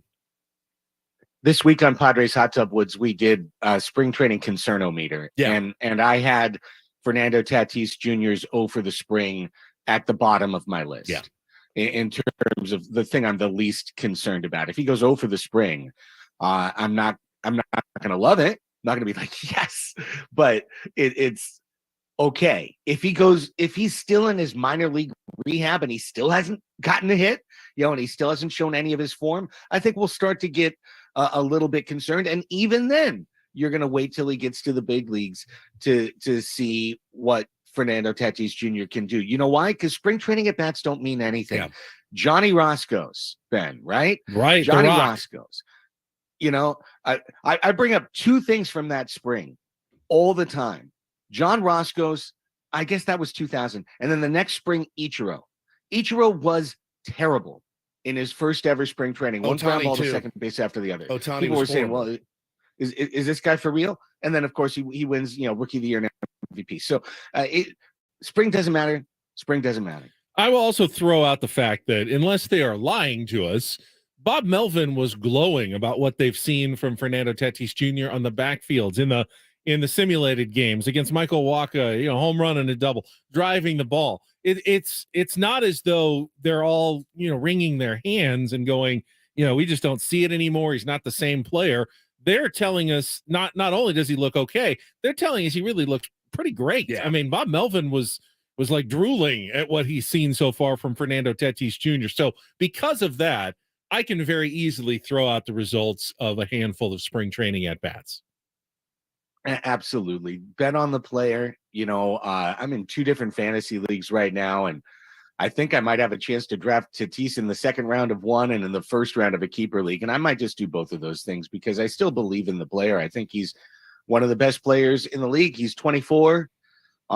Makes sense that he'll still be good at baseball, that he hasn't completely lost it. No one is saying that he's been robbed of it, like you said, robbed of his power, or the injuries are holding him back. It's a matter of time. The only thing is there's definitely a psychological element because Fernando Tatis Jr. wants his play to do his talking when he's out on the road getting booed. And if he's striking out, those boos are going to turn into cheers that he doesn't want to hear. So he wants to get going for himself, but hey, he's got to wait. And so we should too. All right. Woods gave a nice tease for the show you're about to talk about on our Crossing Streams. He was very excited about it. So where are we going today, Craig? Well, hold on. I'm excited about that. But again, I've already given you props on the air, but I'll do it to you in your segment. Dairy Girls is amazing. I have enjoyed it thoroughly. You knocked that one out of the park. I would have never known about it. It's absolutely hysterical, and I've loved every second of it so far. How about Grandpa Joe? He is like He's one incredible. of my favorite characters, and Sister Michael. Those are 2 of my favorite characters. It's truly, I laugh out loud, like roaring with laughter. It's so good, Craig. So great call there. Tell us about this one, though. I'm really excited about this one. Okay, this was on our most anticipated list of the year. So when it came out, of course, I was going to check it out, and it's moved from anticipated to recommended. We're talking about Daisy Jones and the Six. This is I believe, a limited series. I think this is going to be a 1-season run. It's based on one book, a best-selling novel from the past 20 years. And it's the story of a fictional 70s rock band that catapults to superstardom and kind of breaks up at their peak. Some say, although Fleetwood Mac didn't break up, but some say it's kind of loosely based on Fleetwood Mac. I've watched the first 3 and part of the 4th episode. They've just dropped last night a new batch of 3 episodes. So there's 6 currently available to watch on Amazon Prime. And if you're a fan of rock and roll, if you're a fan of kind of a semi-mockumentary style, but very period piece, look at kind of the behind the scenes of what would create musical careers, how a band could get going, you're going to really enjoy Daisy Jones and the Sixth. It's got a lot of style. But guys, what is always the barrier for a show about a fictional band? Woods, what's the barrier? I think you can answer this question without a problem. The music's got to be yeah. believable and somewhat realistic. Yeah. Right? Exactly. Yeah, it's exactly. And that's always going to be an issue, because if the task to a movie, a series production crew is create an iconic song that would have been #1 in 1977, right. like Well, I mean, if they could do that, think about Almost Famous and how great the music was, like Fever Dog from Almost Famous. I mean, A Star is Born doesn't Born, work unless you right. believe the Bradley Cooper and Lady Gaga's songs, and they worked. They were good enough that you could believe it. Yeah. Yeah, absolutely. And the good thing that is going with this show is that you do, in fact, have an all original soundtrack that the songs that they talk about being hits are pretty good songs. Yeah. Like they are catching in your head. And really you're seeing, like I said, the growth of a band. It starts with Billy Dunn, who's played by Sam Claflin. We see him go as from a teenager with his brothers as the Dunn brothers, as kind of a backyard party band, struggling. We simultaneously see Daisy Jones, played by Riley Keough, come through as a Hollywood hanger-on, kind of a groupie, someone who gets swept into the scene and abused from it a little bit, winds up waiting tables. Over the course of 3 episodes, they come together in Los Angeles. This band is formed, and you immediately see the creative tension between the two. It's really a lot of fun, and their singing is really good, like I said. So I've actually quite enjoyed this, and as I was watching, I was thinking this is one not only to recommend, but like certain people are going to all out love this. And if you're as a big a fan of music as I know you guys are, I think that that's going to be a big selling point, and for anyone in the audience the same way. So yeah, Daisy Jones and the Six. Now a little soap operatic, Billy, I'm pregnant, like like these, there's a little bit of kind of a survey style of getting through what's happening with the band, and it's told in kind of a behind the music, intercut between present day and them 20 years later talking about what happened. So that's the style. Those are the only notes I would have, but a lot of the notes are good notes, good music, and I've enjoyed it. Daisy Jones and the Six, I recommend. All right, Craig, good stuff. Now, Woods wanted to know earlier, if it rains, do they have rainouts in soccer? Yeah, well, they play like in the baseball. rain, right? And I said, no, they play. They're going to play on. Bad weather, doesn't matter. Is it supposed to rain tomorrow? Yes. like all day. Yeah. So it could be a wet opener for the Loyal tomorrow at Torero Stadium. Okay. Wear your rubbers and your slicker. Great. That's not really the info I wanted to hear. Yeah. I'm just going to tell you right now. Sorry to ruin your day. Well, you look dressed Not for the warm info I weather. Now, wanted. hey, I like that, Paul. We've got, if you're watching on YouTube, we actually get to see Craig and have his face along with the voice this time. So thank you, Craig.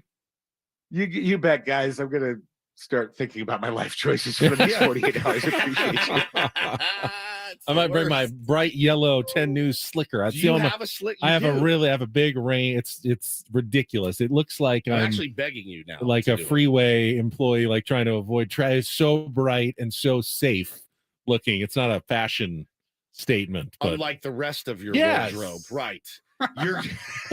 You're gonna feel, guys. I don't normally wear things like this, but it's for purposes of keeping me dry. it is. I have nothing to shield me from the rain, and as I mentioned last week, if I bring an umbrella, I'm a beta male, according to our former. I don't even know that assistant some producer. sporting events don't allow umbrellas, so I'm not sure what the Loyal policy is there. Craig and all of our guests appear on the Premier Chevrolet of Carlsbad fan hotline. Save money the right way with Premier Chevrolet of Carlsbad. Visit them today in the Carlsbad Auto Mall. Chevrolet, find new roads. Paulie, bring some garbage bags that we can cut holes in. That's fashionable. it. We Yes. need to do more seating for our tournament of drops. Sammy Levitt in our next hour as well on the fan.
Halfway home on a Friday, which means we're almost out of here for sure on a Friday. I'm Woodsy. That's Paul Reindl. He's our executive producer. Guy is a wizard over there on the board, running so many different things for us here. Ben Higgins, your friendly neighborhood sports anchor, is here as well. Hi, Benjamin. Good. It's good to be here. Wasn't here for the start of the show. Why don't you fix your but I'm here now. Mine? Yeah. Cool. There we go. It's moving. Yep. You're so low on the screen right now. There we go. Yeah, I missed the beginning of the show because I forgot my laptop and had to turn around and go home. Well, it's good that you made it for this one, but I wanted to give a shout out. Everyone in San Diego, if you're a Padres fan, you go to a game, a day game, you hear the organ playing. And our buddy Bobby Cressy, he's got another project that he does called Dumosa, Dumosa. It's like this soothing, relaxing, beautiful music that he composes and produces and plays. And he's got a new album out today. Now, Bobby also, when you listen to the Ben & Woods Christmas and Holiday Extravaganza, Bobby is also set up in here. He plays throughout. It truly has made the extravaganza. It's one of my favorite parts of the extravaganza, right? Like just his beautiful Absolutely. play. It's phenomenal. I mean, do people, I don't know that everyone even realizes, if you're a Padres fan, that it's an actual live organ. It's not every game, but certain day games, Sundays, I think Bobby is up there, usually on top of the Western Metal Supply Company. They've had him in different locations over the years, spots, yeah. But with his organ is actually they're playing it live. It's not canned, it's not recorded. It's actual live organ music. Well, I'm very happy for him. His new album is out today, Into the Wilderness. It's Dumosa, which again, Bobby Cressy, it's his I don't know, it's like his alter ego, I guess. Dumosa. Don't know what it means. Don't know where it came from. Sounds sultry, though. I mean, it's when you hear the music. Dumosa. If you wanted to go home today on a rainy Friday afternoon and make sweet, sweet, passionate love, you could to the new Dumosa. It's beautiful. He's so talented and he's funny. And we're risking it.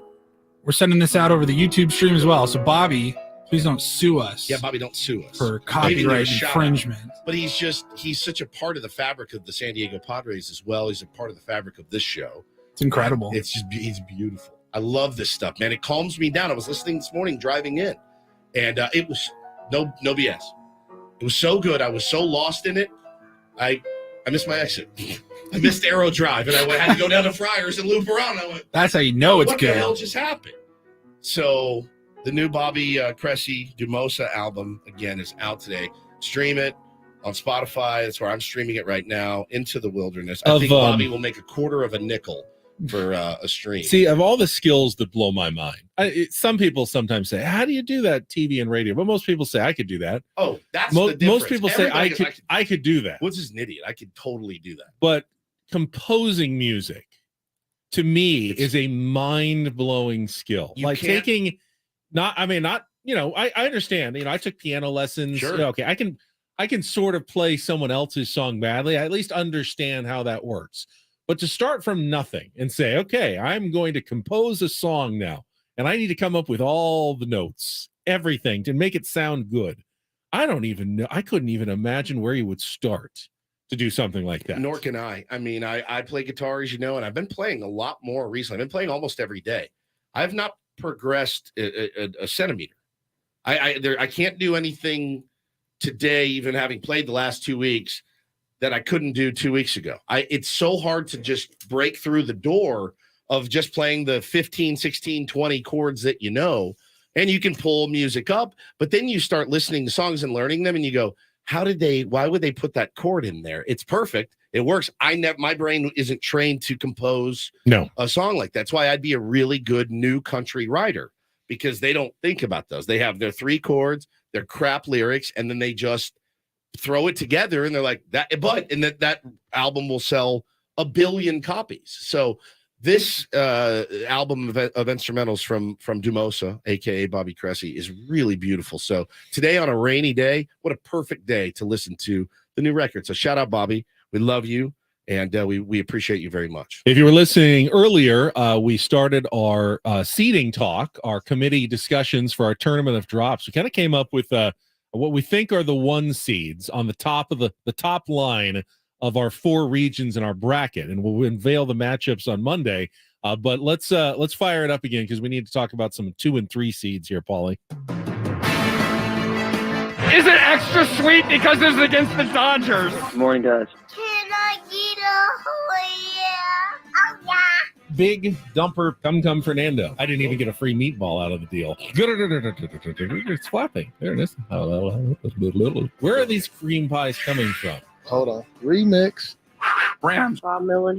That was good. All right. Did you catch a game last night? Do you like hot fudge sundaes? Have you tried the lasagna? It's my favorite. Is it still hot out there? Okay, how are you? We are winning the World Series in 2022. I love Ben and Woods. Finally, the chance for somebody to get on and do some good sports talk radio. Oh yeah, the Padres won. There it was. Glory hole. The series is over. Let's go San Diego. Good morning, everybody. Look at Nelly Cruz. Suck it. Are you ready to blast the mood?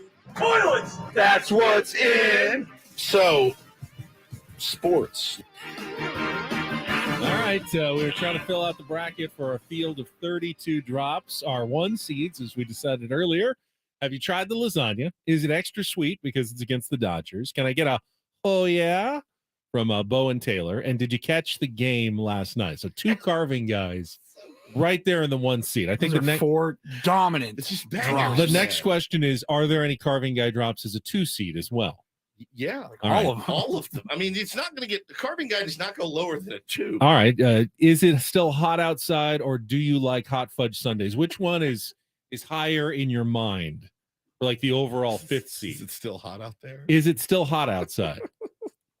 You like that one as a top 2 seed? Don't you, Paulie? Yeah, I love that one. I love it too. It's still hot out there. What does he say? It's still hot outside. Still hot? Is it still hot outside? Is it still hot out there? Out there. I love his voice. I love his accent. Everything. All right, but we have to have a couple of non-carving guys here in our 2 seeds as well. For me, I think Glory Hole from Jerry Jones is a big one. I think the series is over. Was so significant. Ooh, that's a 2. Well, this is why we're having the discussion. See, you're leaning. The series is over. You're leaning significant moments. I'm leaning good, funny drops. All right, then how about okay? How are you? I like that one as well. Okay, how are you? Yeah. Okay, how are you? That's from one of Coach's callers this year. All right. Sounds like that one needs to be on the 2 line. Let's move that one up and in. That one's in. All right. We don't have any flubs in there yet. I have as my top flub in this bracket, Rubgy. You love Rubgy. It's one of the best. I thought we got rid of the flubs. Oh, is that not in there? It was on your list. So. It was on the original list. But it's okay. So we're not doing the flubs are separate. Flubs are separate. All right, we'll get rid of Rubgy. It lost in the play-in tournament to a couple of recent additions. Yeah, I think Green Pup's up there. What do we think about Ben rolling his R's? Phenomenal. A 2 seed? I'd say a 3 seed, but I think Ben, that part kills me. That could be 2 separate drops, by the way. The latest Ben is up there for me. Cream pies. Yes. Yeah. You think that's a 2 seed? For sure. What's above 1? Is there a 0 seed? No, where are these cream pies coming from? All right, we'll put that in the 2 line. Where are these cream pies coming from? All right, got it. All right, we need one more 2 seed. Bless the Mood, Glory Hole. Hey, that was good. You like hot fudge sundaes? Is still you like hot. Yeah. So 4 carving guy drops in our top 2 lines. Half of the top 8 seeds you want from carving guy. I think that's you don't have a problem with that. No, do you guys? Paulie, do you have a problem with that? Not. I don't think our audience will. All right, down to the 3 seeds now. All right, is this where Glory Hole comes in? Yeah. Okay, Glory Hole. There it was. How about hey, that was good. Genius. You like that one? Love it. All right, we'll put that in the 3. Yeah. Put that in the 3 seed. Caller Dave. Are we where's all right? Is that in there? I haven't gotten to all right yet. Another carving guy is a 3 seed. All right. 100%. All right. We'll put all right in as a 3 seed with hey, that was good in Glory Hole. The final 3 seed. Bless the Mood, Rolling R's. thought we did a rolling R's. We're going to put rolling R's in as a 3 seed. All right, there we go. All right, well, this is good. All right, and then finally, let's get to the 4 seeds, and we'll wrap up our discussion, and I'll work on the lower seeds later. Anything that you've heard that you feel like we've totally missed? Play it again, Paul. All right, one more time. The whole field? Yeah, the whole one more field. time. I want to pick out a 4. Is it 4 seed? I'm looking 4 for seeds. We're looking for 4 seeds. Okay. Is it extra sweet because it's Got that against one the in. Dodgers? Good morning, guys. Can I get a Got that one in. Oh, yeah. Big dumper come Fernando. I didn't even get a free meatball out of the deal. It's flapping. There it is. Where are these cream pies coming from? Got that Hold in. on. Remix. That's a good one. Bob Millen. That was good. All right. Did you catch a game last night? Do you like hot fudge sundaes? Have you tried the all lasagna? taken It's care my of. favorite. Is it still hot out there? Okay, how are you? Got that We are one winning the in. World Series in 2022. I love Ben and Woods. Finally, the chance for somebody to get on and This do some one I good thought sports was talk radio. possible first. the Padres won. There it was. Glory hole. The series is Get over. out there. Go San Diego. Good morning, everybody. Yeah, I had that one as well. Suck Yeah, it. I had that Are as a 4 you seed. ready to blast the moon? Yeah, 4 seed there. Toilets. That's what's in. So, sports. Like that one's it. All right, so we got good morning, everybody, as a 4 seed. everybody. Is Bless the Mood a 4 seed in your mind? Probably. All right, Bless the Mood is a 4 seed. So sports. So Sports is a 4 Gotta put that seed. in my I got that. I bracket. had that as one of my kind of in the 4 or 5 area as well. And how about finally a chance for good sports talk radio? Pretty good. I think that's a decent one. Yeah. And that would leave the series is over maybe to lead the 5 seeds. Yeah. Just beyond that. All right. I think we have a top 16 seeds now in our bracket for the tournament of drops. Last thing to discuss here before we take a time out. We got our Tier 1 tour coming up in just a minute. The good old Miami Marlins of Skip Schumacher in the spotlight today. How are we going? How many are we going to do a day? Are we going to do all the first round in one day? Because that would be 16 matchups. We're going to split up the first round into Last 2 time, days I or feel 4 like- days. Yeah, we did 2 regions one day, the next 2 regions. So eight the following first day, 8 the second day. Yep. And then we'll do all of the round of 16. So we'll have 8 the third day. So after 3 days, we'll be down to the final 8. Yeah. Then we'll have 4 matchups on Thursday. That'll get us to the final 4. Oh, God. And then in the final 4, we'll do that over the weekend, and that'll get us to our championship match On the Monday. following Monday. Yep. And then we'll crown our champion On on Tuesday. Tuesday, which will be my last day before vacation number 1. Cool. And we'll be done. We'll get it all done before I'm off for a couple of days. 3 days. 3 days. Right. Is a couple always 2 Yes. in your mind? Yeah. When If someone you says a see- couple and they stretch it to 3, it's no longer accurate. Correct. What is the definition of a couple? Hey, they're a cute couple. It's not a threesome. Is 3 a few? Yes. A few. I'll be out for a few Few days days. then. Couple of days. No, few. 3 days off. What would be a bunch of, what was that? If I was out for a bunch of 5. days, that would be 5. I'm out for a bunch So of a days. couple of days is 2. 5 plus. 4 4 is days is several. several days. 5 is a bunch of days. Correct. And 6 is don't even bother coming back. Correct. Just turn in your key card as you leave. 6 is Go we for- need a new co-host. Go for- Yeah, 6 is enjoy your TV gig. Is what that means. 6 days, 5 days plus is pushing. But yeah, enjoy your few days off playing golf in North Carolina. And I'm hoping it doesn't rain. Are All you right. going to have Tier 1 Jordan pick you up from the airport? He was just DMing me this morning. Was he? Yes, to try to arrange. I'd like to see if I can get him in one of those limo hats and have a sign waiting for me when I get off the plane. Have you ever had that? Higgin? No, I haven't never either. had It that. surprises me that you haven't. I've always I would dreamed like that. Yeah, of having the guy, Woods. Higgins, Woods, yeah, Higgins, Woods. Higgins. Like, oh, yeah, that's me. Hang on, let me grab my back. No, I got that for you, sir. That's the dream. That is the dream. I've walked by other people who've gotten Me it. Of too. course, And I'm yeah. insanely It jealous. is very. every It time. is. It is a moment that you're like, wow. You They've know, got these someone days, standing there ready to pick. You don't have to find them out there. You don't have to get mm-mm. an Uber or a Lyft or a taxi or anything. They're just right there waiting for you. These days, the driver will typically just text someone and say, "Hi, I'm here. I'm in a, this is what I'm wearing. I'm right by baggage claim." They don't need to do the sign anymore. Yeah. I don't see a lot of signs anymore, but I always had, when I was a little kid, especially, was like, "Dad, why don't we ever do that?" Dad's like, "Look, I steal granola bars from the hotel for breakfast, so there's no way I'm getting a driver that has your name held up when we get to the airport. Never gonna happen. One of my favorite commercials. Sorry, Was it the Bud Light guy who? Yeah, Galliwickets. I am Galactowicz. Mr. Galliwickets. You're Dr. Galactowicz. Yes, I am. It's genius. One of the best commercials of all time. Loved that one. That was very funny. So good.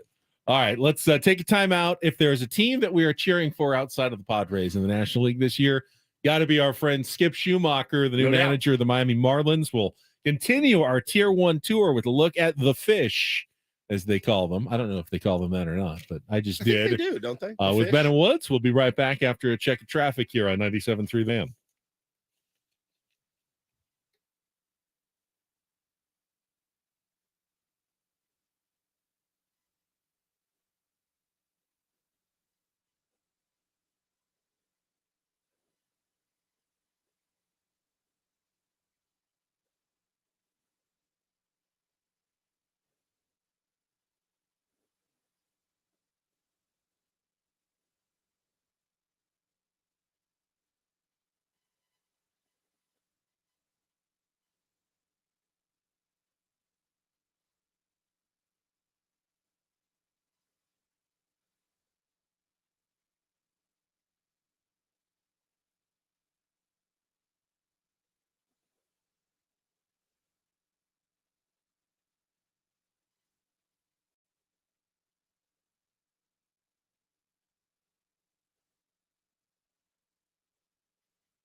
All right, the Ben Woods Open is taking place Thursday, April 6th at Rancho Bernardo Inn. Tickets go on sale March 22nd. That's a Wednesday, less than 2 weeks away. Oh, so you'll miss that. The day the tickets go on sale. I don't have to be there for that. I really don't do anything when it comes to selling those tickets to the Ben Woods Open. Thank you to our sponsors, Travis Matthew, Daily Engineering, and Sombreros for helping bring the tournament. It gives you something to talk about when I'm not here. You can talk all about the golf tournament and sell those slots on my first day of vacation. Yeah. No? Yeah. You don't think you can do that without me? You need me to cancel my vacation to be here Now for that you mention it, golf tournament slots? I'd say yes. All right, we fired up the bus for our Tier 1 tour. We're hitting, I think we're starting to get into June with the San Diego Padres opponents. And the next one on the list, the Miami Marlins with their manager, Skip Schumacher. They're in a tough division, to be sure. Yeah, they're what you would call up against it, I would say. It's like I'm so excited for our beloved Skip Schumacher to finally get this chance. Circumstances are not great for him. It's the guy loves a challenge. I've asked him about that, and he's like, Woodsy, I love a challenge. And I'm like, yeah, but like, I love a challenge too, bro. But hey, Woods, you want to go up against Howard Stern every day? No. But again, at least you feel like it's not, hey, World Series in year one or bust. Correct. Yeah, you're out of a job. I hope they give him a significant chance to be a leader, the leader that he is. And I'll tell you, man, just behind the scenes, you guys, I've talked to Skip about so much more than baseball, like family and how to be a better dad and how to be a better husband. And that dude sends me podcasts and advice. And I've asked him how to get in shape. That hasn't worked yet. But like, he's just a really good dude. And he is so positive. And that's the thing I love about him, as somebody that's kind of negative. He's that guy. So I hope he gets to get in, and it's hard to do that job with a phenomenally talented roster. He was on the Padres coaching staff in a division that had 107 and 106 game winner at the same time a couple of years ago. Different when you're at the helm, certainly when you're pulling the strings and all that. But I love what that team is doing. I love the direction that they've been going. But man, like I said, he's got his work cut out for him. Now, I think pitching is going to keep Skip and his crew in a lot of ball games because they have the best pitcher in baseball, Sandy Alcantara. I mean, he is the best. Certainly make that argument. Yeah, I mean, he is 206 innings pitched in an era where they don't throw. Did you see that he innings. wants to throw 250 innings this year is his goal? And Skip has already said that not happening. Well, he was the only guy with more than I think 2 CGs last year, Benny, and he had 6. I was going to say 7 or he something. Had 6 or 7, and again, it's just such a foregone thing. It just doesn't happen anymore. It's eras past where a guy wants the ball and he wants to go all 9. You can't teach that, dude. Like, that's in you. And that's what he has anchoring his rotation. Jesus Luzardo, Johnny Cueto is going to be an interesting watch for them. Can still, move the ball around, very deceptive. Trevor Rogers and Edward Cabrera will round out. I mean, their pitching staff is so deep that even after trading Pablo Lopez, they're still ranked in the upper half of all baseball starting rotations by ESPN. That's some pitching depth right there that is the envy of many teams in baseball. Yep. You've got Jazz Chisholm, who's going to lead off, and he's going to be moving to center field, and he's excited about it, and Skip is excited about him moving out there. And he said, yeah, whatever they need me to do, I'll do, and I'm going to go win a Gold Glove at the position. Trent Grisham's going to have something to say about that, but I love that confidence from a young player. Jorge Soler is going to provide some pop. They got Luis Ariz, who's batting champion. And you wonder, is it going to be an Adam Frazier sort of deal where he leaves the where he was hitting really well and doesn't hit, or because he's a lefty and the no shift rules, is he going to maybe even have a better average this year? Will that end up being a really savvy pickup for the Miami Marlins in that trade with the Minnesota Twins? He needed offense, man, in the worst way. They needed offense in the worst way, and they were willing to part with Pablo Lopez. But again, man, it's that team where you're like, oh my God, their record is so bad. But look who we've got in this 3-game series. We're going up against Alcantara, Luzardo, and Johnny Cueto or Trevor Rogers, one of those guys. That doesn't make you feel – and apparently, by the way, some of the guys they have coming up that are like on the fringe, they're all pitchers, and they're even nastier than some of the guys they got in their rotation. They're just trying to get some innings under their belt in the minors. But they are one of the most deeply – rich pitching teams in baseball. I think they're the envy probably of a lot of teams. They're so deep in their pitching in the minors as well. So that bodes well for him, because the thing is like, if you could find a way to scrap and claw and find a way to that last playoff position, Ben, dude, Alcantara in game 1 and game 4, you can go on a run. Go on a with run with that pitching. The bad news, of course, is Mets, Braves, Phillies. I mean, is there any scenario outside of massive injuries to one of those teams where you can see them finishing ahead of any of them? No, not really. Not really. So 4th place is kind of their ceiling. That's also their floor. Right. I mean, if you wanted to pick, like, can I bet on who will finish in 4th place in the NL East? Yeah. They're definitely better than the Nationals, and they're definitely not as good as any of the other teams. Correct. It's like, hey, no matter what we do, we're probably going to finish in 4th place this year. They are locked in. And that's to tough. 4th place this year. It's tough, but I know he doesn't think that way. Now, way. there's 3 wild card slots, so you can finish 4th place and technically make the playoffs. That's what I was saying. It's going to be very hard to do, because that means you'd have to finish ahead of the Dodgers or Padres in the West. But hey, it's not impossible to finish 4th and make the playoffs. I obviously pulling for him, dude. I mean, just I couldn't be happier for him. Now, they haven't played particularly well in spring, but that's okay as he's trying to figure out who are the guys that are going to make his roster. He is definitely somebody I'd like to check in with opening day week and wish him well and have him back on the show. I just love the dude. I really do. He's a really, really good guy, and I hope this works out for him. All right, Tier 1 tour, another week in the books as we getting close to the midway point of the season, counting it down until opening day. I unfortunately have some bad news for you from the World Baseball Classic. What? I will let you know when we come back. We'll also check in with Sammy Spring Training, all ahead with Bennett Woods on San Diego's #1 sports station, 97.3 The Fan.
A tweet from Kevin Acee. Padres left fielder Juan Soto departed Arizona late last night to join his Dominican Republic teammates in Miami in advance of their WBC opener tomorrow, which means I was wrong when I predicted earlier this week that he would end up not going to the Good WBC. morning, everybody. I wanted you to be right.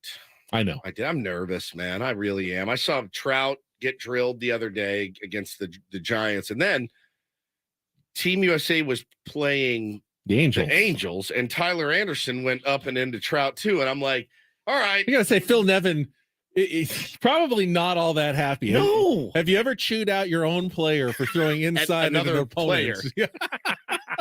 It might have happened. It's not even an opponent. It's the same. He's on our team, you dummy.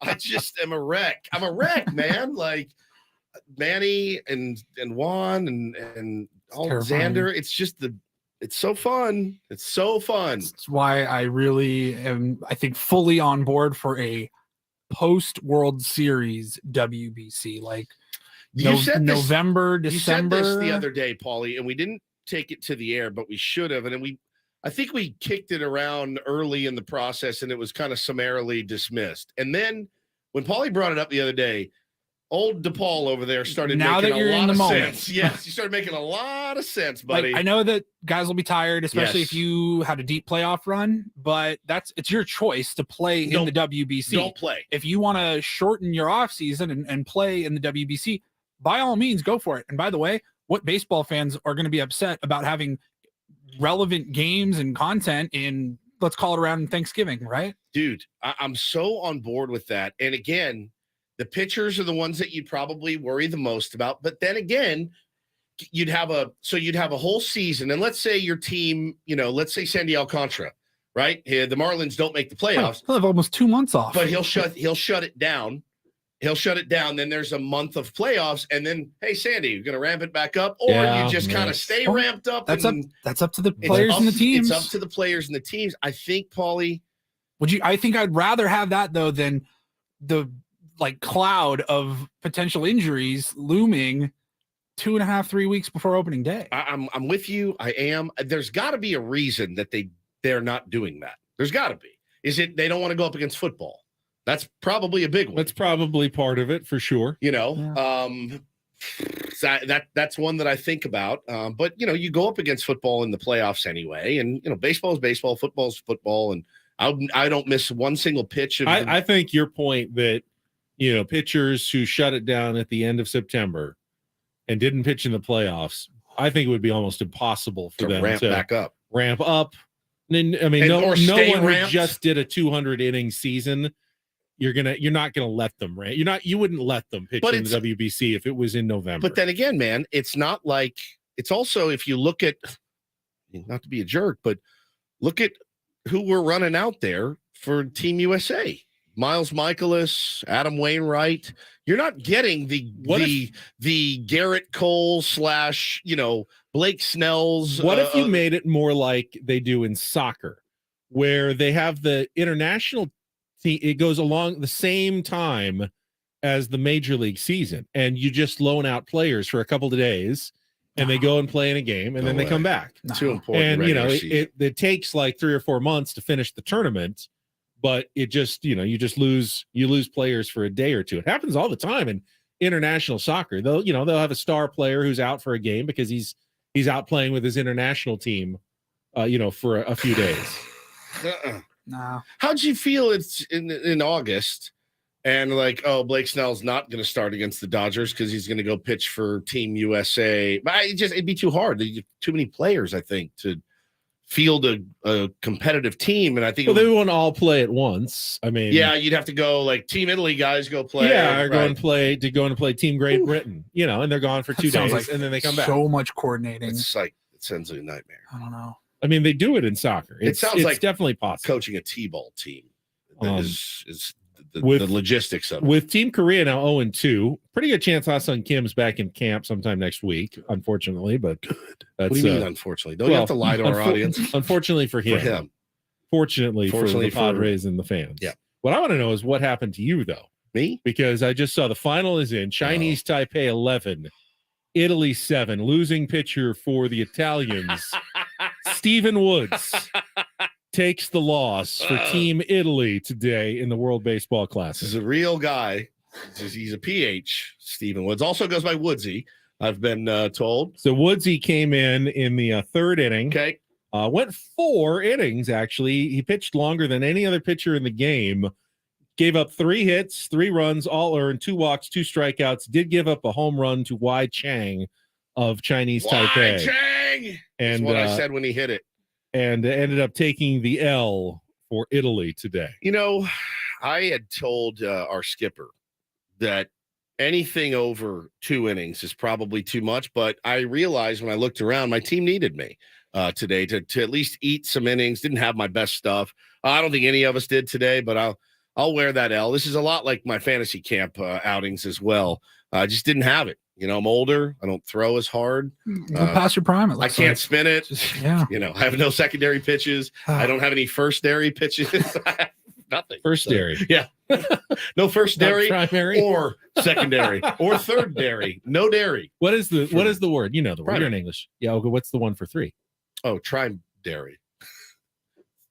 3 primary, secondary, triary, tertiary. Oh, I did not know that. Tertiary. I thought that is had to third. do with soil. No, that means the third.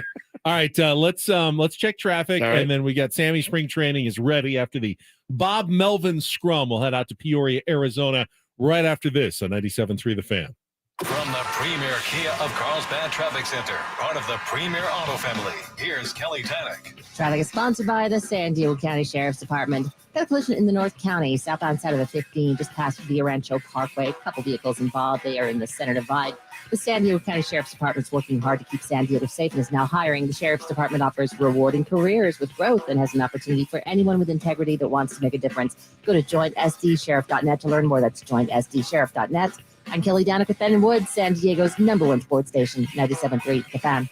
All right, it's time for our daily check-in from Peoria, Arizona with Sammy Spring Training, who joins us on our Premier Chevrolet of Carlsbad Fan Hotline. Good morning, Sammy. Good morning, guys. Beautiful day here in Peoria once again. I opened up my Odyssey app this morning bright and early. I was getting ready to come over here to the complex, and I mean, the drama. Ben's missing laptop. I mean, Woodsy starting the show. Just a lot going on there. So Sammy doesn't realize that for about 2 years, I didn't show up until about 25, 30 minutes into the program every single day. Yeah, it was really Woods cool. and Paul started without me. Really? Yeah, we started at 5 a.m. And I couldn't Sammy. I couldn't do it after working that as late as I do the night before. I said earliest I can get there is like 5:25, 5:30. So wow. Woods and Paul would always start the show. Yeah. That's kind of where foreplay was invented. Yeah, we did. We also used to do open phones, Sammy, right out of the chute. Right at we'd say, all right, you got anything you want to talk about? And they would kind of lead us down the path of where we went. We had a caller. He would call every day. And then one day he got very creepy on the phones and we had to ban him. And then we decided to stop doing Thanks for the PTSD. Remember that? Wow. We had to stop. The guy from Temecula, right? Yeah. I often wonder how he's doing. Truck driver. Yeah. He got very creepy one morning, Sam, and we had to boot it and we scrapped the whole segment. So I'm used to opening the show without Ben. It is a bit jarring to look over and not see him here, but after several vacations, several times a year, I've gotten more used to it than I used to. But it does seem like since you guys got back from Peoria, the start of the show has been a little rocky. I mean, Woodsy, your mic wasn't working from time to time. That's right. 2 days in a row. 2 days in a row. We're forgetting laptop. Yeah, it's tough. I mean, it's a lack of focus, to be honest with you. Not quite ready for opening day. It seems just yet. We're still in spring training for us too. Yeah, Yeah, for sure. We take exactly. offers occasionally as well in spring training. It's not just Fernando Tatis Jr. Yeah, man. It's just we need to be ready. We need to be better, Sammy. And that's you're actually Sammy's leading Sammy's now the golden boy of 97.3 The Fan. He is the golden boy of this radio station. Somebody for all of us to look up to and admire. And I watch your hustle every day, and I think to myself, Better him than me, because I don't have it in me anymore, buddy. But what do you got for us from spring training? Scrum recap. I know some Drew Pomeranz news. Yeah, so I would say the three biggest pieces of news are Juan Soto departed last night, so that is certainly good news. I watched him with my own two eyes on the backfield yesterday in the B game and looked good, took 5 at-bats, some of those against Shane Bieber, ran the bases, played left field, and to my fairly untrained eye, he looked ready to go to me. So he is off to Miami, and I think he's going to work out with Team Dominican Republic today. The other two pieces of fairly significant news, Adam Engel will be in the lineup tomorrow. He was also in that B game yesterday, played center field, got a handful of at-bats, ran the bases. Again, to my untrained eye, looked healthy, looked good, so he will be in the lineup tomorrow. And maybe even more significant, just because of the unknown here and how good he's been when he's been healthy, Drew Pomeranz will throw a live batting practice today. So I'm not sure what the step is going to be after that, but he is throwing a live BP today against hitters. I'm going to go try to get some video of that, post it on Twitter. But that is from what Bob Melvin has said, a significant step for Drew Pomeranz. So I don't know if that lends itself to a possibility that he would be on this opening day roster, but obviously for somebody that could mean a lot to this bullpen, very significant. Good news for Drew Pomeranz, good news for the Padres, but maybe making the job even tougher for AJ Preller and Bob Melvin as they try to narrow down the bullpen slots. And there's been a lot of guys, Sammy, who are throwing well, including Craig Stammen has looked really, really good. And it's just hard to know whether there's a spot for some of these guys in the Padres bullpen, especially guys like Stammen and Tehran, who, if you don't put them on the roster, could opt out and become major leaguers with another team. You'd hate to lose guys like that, but I'm not exactly sure who you're sending down to make room for Tehran and Stammen either at this point. Yeah, and what's interesting, guys, is that, I feel like when Bob Melvin talks about Stammen, his eyes really light up. Like, I do think there is, in some way, like a real desire to, find a way to maybe get him on this team, just because I think they feel like he brings a lot to the clubhouse, and when healthy, still has a chance to be effective. I'm with you, Ben. Look, I don't know what that looks like, who gets left off. I think it's a complicated question, but there's no getting around the fact that he means a lot to this team and this clubhouse, and the results in the Cactus League have been very solid so far. And on top of that, he's feeling healthy. So, maybe not the craziest idea. And we'll see, what happens if he doesn't make the opening day roster. But, I spoke to Craig a couple of days ago, and, I think he's just really appreciative of the opportunity to be back here, to be part of a team that has the kind of aspirations the Padres do. And he views it as another challenge. So, look, when Stammen has been healthy, he's been effective. Obviously last year dealt with injuries, and it's an interesting question because I think when you hear Bob Melvin talk about him, you get the sense of how much they enjoy having him here and how much he means to this team. And if you would pair that with being healthy and effective, who knows? It's funny too, and it's no surprise that Bob Melvin would like an uber professional like Craig Stammen. Not to say that everybody else in the bullpen is not uber professional, but I think every manager, whether you manage an ice cream shop or whether you manage a baseball team, you want guys that you can count on to really not cause any trouble, any issues whatsoever. Like, Bob Melvin doesn't go to bed and I goes, wonder if Craig Stammen had too many beers tonight. Like, he knows Craig's going to be there. He's going to get his work in. He's going to lead by example. What you can't have happen is, in my opinion, at least based on, and I know there were some injuries last year, he shouldn't be, in my opinion, a guy that you're leaning on pretty heavily for big outs. I think there's enough talent on the San Diego Padres in their bullpen right now as it stands, where, okay, like, it's a valuable roster spot for a, good clubhouse guy, in my opinion, on a team with World Series aspirations. Yeah, and I think the other part of it is this. Look, Craig's a great guy, and He's gonna punch obviously me in he's the a mouth. great I get it, but like teammate, and I like the dude a lot. I do, but yeah, no. He's a great guy. He's a great teammate. Obviously, I think Bob Melvin enjoys having him here. But you're part of that point, Woodsy, was like with a team that has the goals and aspirations the Padres do. Every roster spot, not only are they limited, but you have to be effective, and every spot is critical it's valuable, on this man. team. Yeah. So I agree. The Padres are not the type of team right now that it's like, oh, well, we have a bunch of young guys in the bullpen, so how about a veteran to kind of bring them along? Because we got a bunch and of then those for guys them, too. Yeah, I mean, it's the Padres are so beyond that. So look, I think it's a good point. Who knows if he keeps being effective? Yep. We shall see. I don't know. I don't know what that answer would be, or who would come off, or things like that. But for now, he's doing well here. He's a good influence in the clubhouse, certainly, and a good guy to talk to day to day as well. Isn't that the ultimate maybe question in putting together your team? Yes. Is the best team just the most talented 26 or 53 or 12, whatever sport? Just take the absolute best talent you can get, or is there a certain there's a mix. Is there a magic? Is there a mix. quantity that you can't quantify it? That you need chemistry, you need a mix, you need leadership. It's great you bring it up, that Ben. you would actually say, I know this guy isn't as good as this other guy, but I think having him on our team makes our team better than having a more talented player. I'm watching Last Dance for the 7,000th time, and there were more talented guys available than Judd Bushler and Bill Cartwright. There were out there that the Bulls could have gone out and gotten, but for whatever reason, those guys fit into that scheme, and it made them who they were.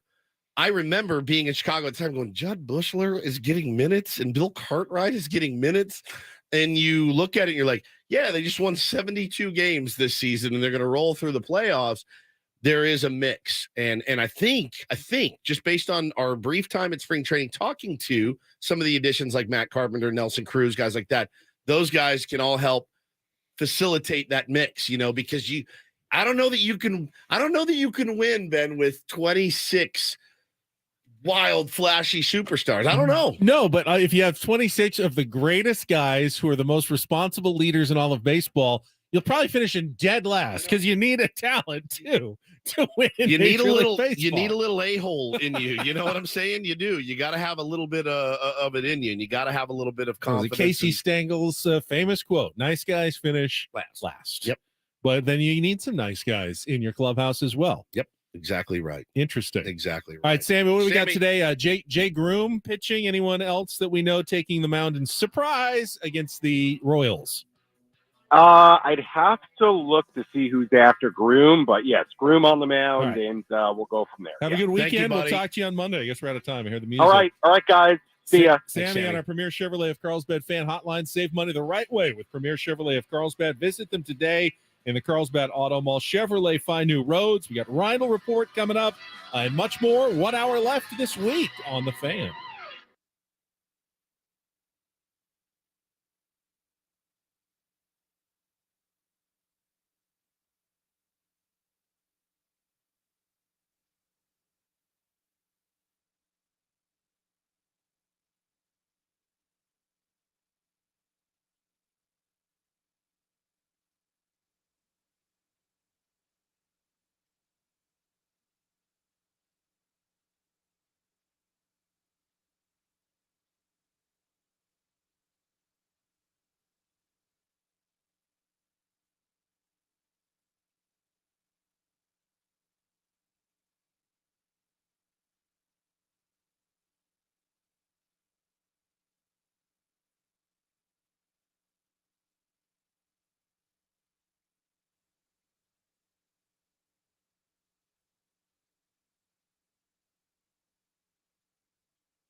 All right, 9 o'clock, final hour of Ben and Woods this week.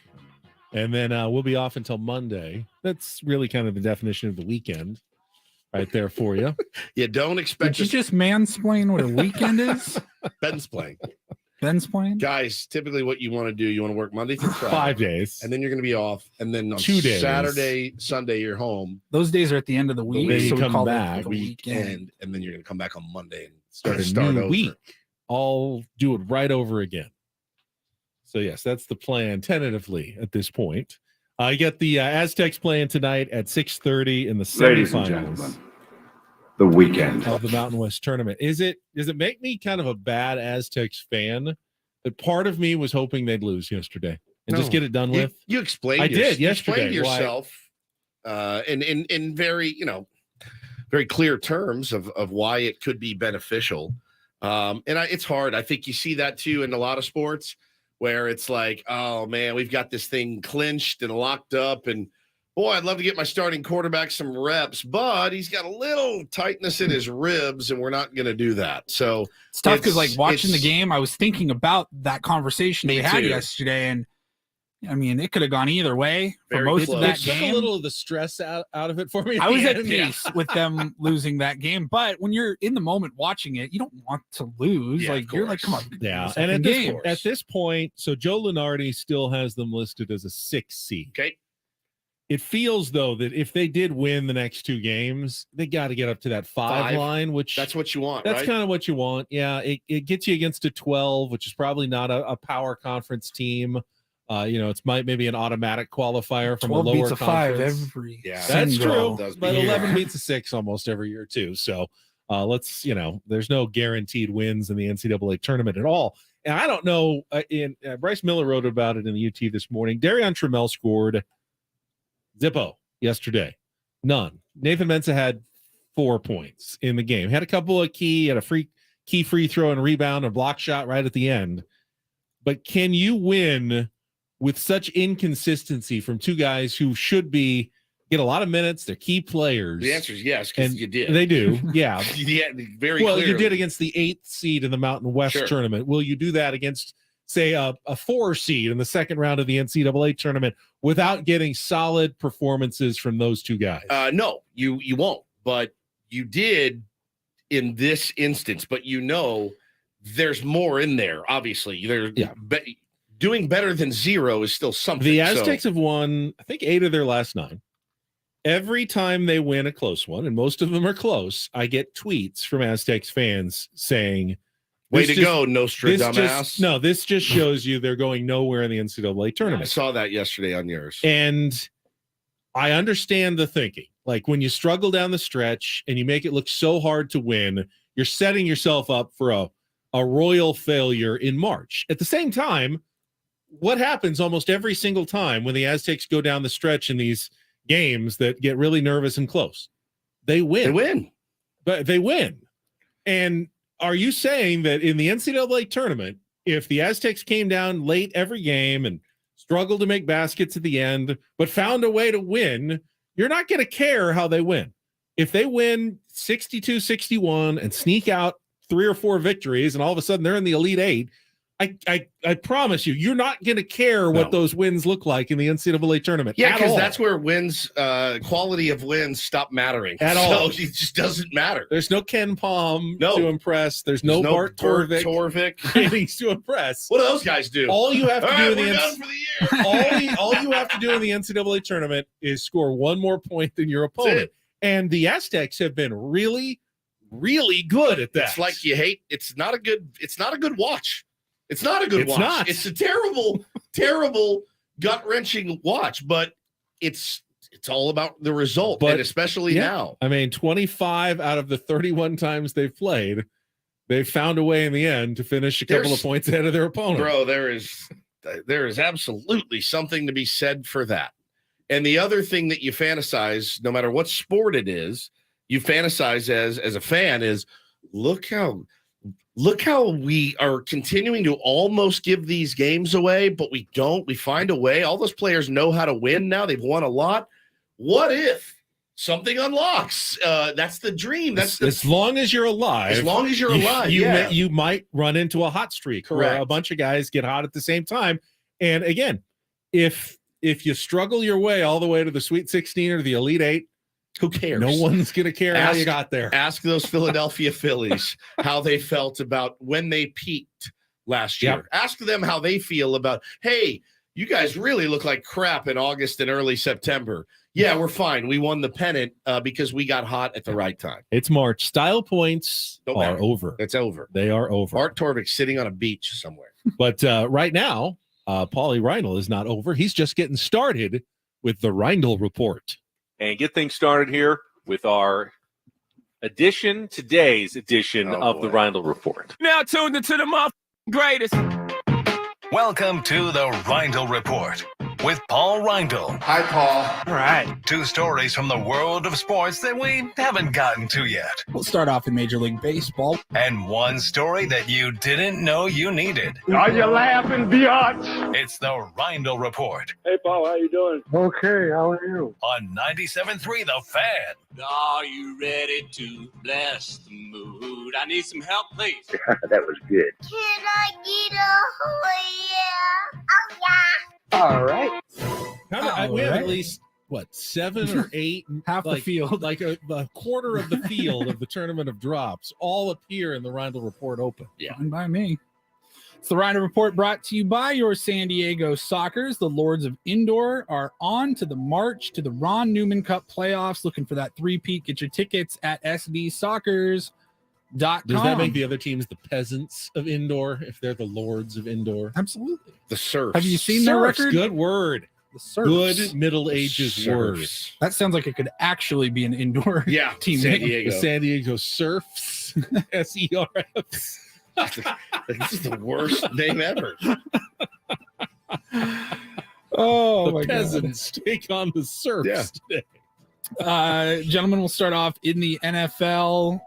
Mentioned it the other day with the start of the new league year this week. You get all the big moves, hirings, signings, trades.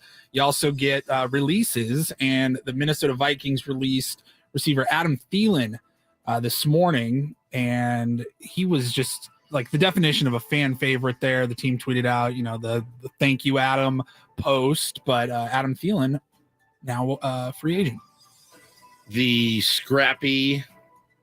Is he a cap casualty, or they just felt 32. like He's about to be 33. he's getting a little older? Because I know he's had a really good career, 534 career catches. That's more than anybody It's cap. That's it's cap.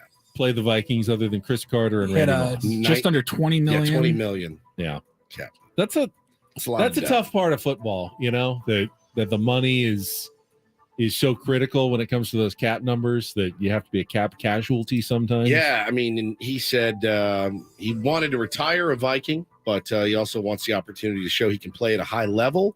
So he's out. I can promise you somebody will, if he still wants to play, somebody will pick up an Adam Thielen.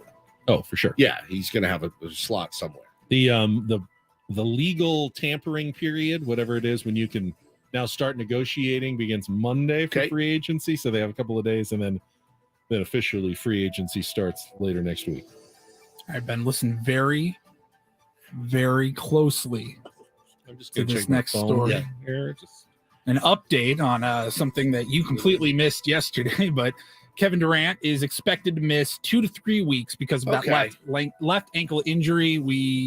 There were reports yesterday that he could miss the rest of the regular season, but it's not going to be that severe. Just 2 to 3 weeks for KD and the Phoenix Suns. Suns fans all over are with a deep exhale. Just, thank God. Get him back. You go out and acquire. I mean, you're already a perennial contender in the Western Conference, and then you go out and you think that's the piece that gets you to the finals. Such a over the hump piece getting Kevin Durant. And then he gets hurt after 2 games? Doing a layup in a pregame. Oh, God. If you're line. a Nets fan, are you chuckling if at you're his misfortune? You're a monster. That was the bit on the show before us, the DA show. Miraz, their producer, Nets fan, and he was laughing maniacally, and DA was going, Was he? That's kind of inappropriate, you know. I mean, it's such bad. The guy's karma, hurt. dude. The guy got hurt. You shouldn't laugh at it, but he was going like, he suffered through it for the last few years. And it's like it's that old not our problem anymore. Not my problem. Not my circus. problem anymore. I also saw a lot of people, this random NBA note, video of Kevin Garnett talking about Kobe Bryant was going around, and people were losing their minds at the revelation that Garnett said Kobe was number 24 because he wanted to one-up Michael Jordan. I thought that had been known like for a long time. I did not know that. When he played on the Olympics team, he was number 10 because Jordan wore number 9. I had no idea. You didn't know that? No. Yeah. Never underestimate the petty competitiveness of Kobe Bryant. Everyone was like, And what Michael the Jordan. That's true. Yeah, right? There's nothing you can do though if you're Jordan. Kobe has 2 numbers retired in the rafters in LA. That's pretty baller.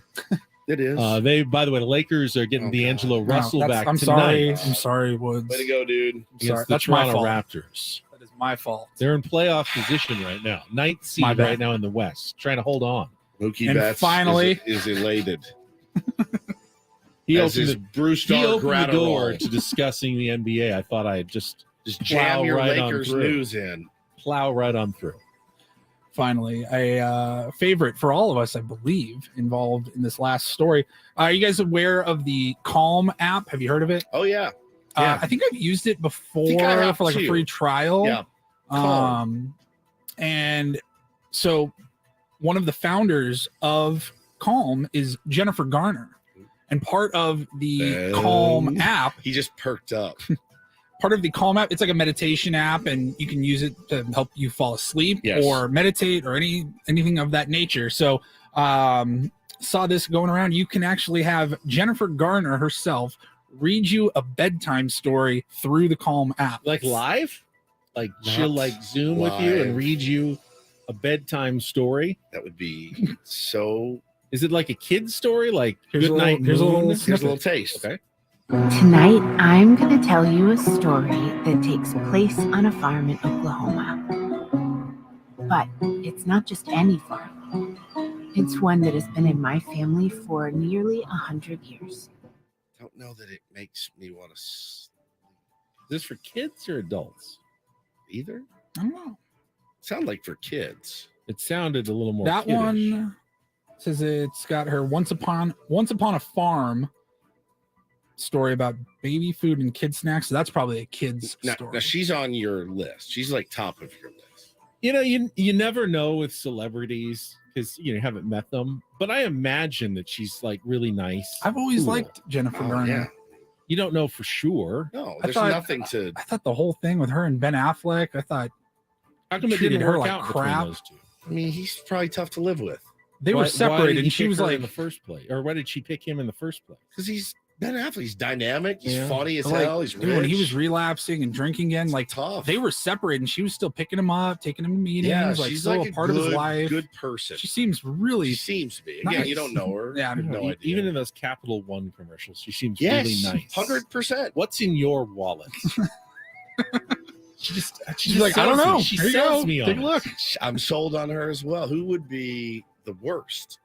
Would she be? We're all on board with that, right? You would want her to read you a bedtime story. Yeah. Who else would be at the top of the list, and then we'll go to the Paige bottom? I don't think Morgan you're- Freeman. Ooh, I like that. That's good. Oh, I was thinking I mean, the goal is to go to sleep. Like, Jennifer Connelly. We told Ben they're not actually there. It's just their voice. and the goal is to get to sleep. You want rest. Jennifer Connelly and Paige Spiranak at the same time reading me a bedtime story. I don't know that that'd put you to sleep. I don't think so either. Who would be the worst? The worst bedtime story reader. Gilbert Godfrey, rest in peace. Paul Stanley. Paul Stanley. Night, night! Y'all ready to count some sheep? Everybody already said one! Now you say two! Time to hit the sack, Jack! Oh, terrible, terrible. I love Paul Stanley. No offense. I think Hacksaw would not be the person to read me a bedtime story. Go to sleep, you idiot. Rookie. Club Go to Pilates. sleep. Candy Morales with a home run. Vladimir Guerrero had key hits. There's no way I'm falling asleep. What up, carving guy? Hi, how are you? Night. It'd be hilarious, but it'd be terrible because there's no way I'm falling asleep. Adam could be screaming a bedtime story at Hey us. guys, I need you. Is it extra sweet because it's against the Dodgers? Adam's, it's just him asking Paul to make graphics for stuff. Paul, can you go ahead and make me a graphic just in case Manny Machado wins the MVP? Paul, You know who would be really good? Jesse Agnew. Oh yeah, he would. Sultry. Oh, Yeah. Orsillo. Don Orsillo. Yes. Don, yeah. Syrupy. Mud, I might not be as good. Wake up, you lunatic! Yeah, Mud would be tough. Too hyper. Tougher. You want someone who has a calmness about A them. calming voice. I would be not good. You'd be pretty good. Yeah, I think I could be Think you good. would. It's always been my goal is to put people to sleep as I'm talking. Well done. So any good morning show host does. You said Samuel L. Jackson. Mission accomplished, Benjamin. Hit that snooze button again. And Ben's on the air. And again. Wait, it's 10 o'clock. I'm not even up yet. I'm just Say I kept snooze going- one more time. Say snooze one more time. Oh, it's so good. So good. Paul Stanley doing banter in my Did ear. you set your alarm clock? The fun- the funny thing is the night that I discovered Carving Guy, I didn't sleep a wink because I was up listening to it. Hi, how are you? Just incessantly for hours and hours. Is it still hot out there? Oh man, it's fantastic. Thank you, Paulie. You're welcome. Oh, we have some audio that we forgot to play. Next, I we wanna didn't play it for forget you if we guys. play it next. We're gonna We play it remembered next. to play it next. I'll tease it. Tommy Pham, innocent. We've been too hard on Tommy Pham. Coming up next after a check of traffic, more Ben and Woods on San Diego's #1 sports station, 97.3 The Fan.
Country music superstar Sam Hunt taking over the Resorts World Theater April 21st and 22nd. And tickets are on sale now at AXS.com and RWLasVegas.com. But again, you can win tickets by listening to 97.3 The Fan on the Odyssey app.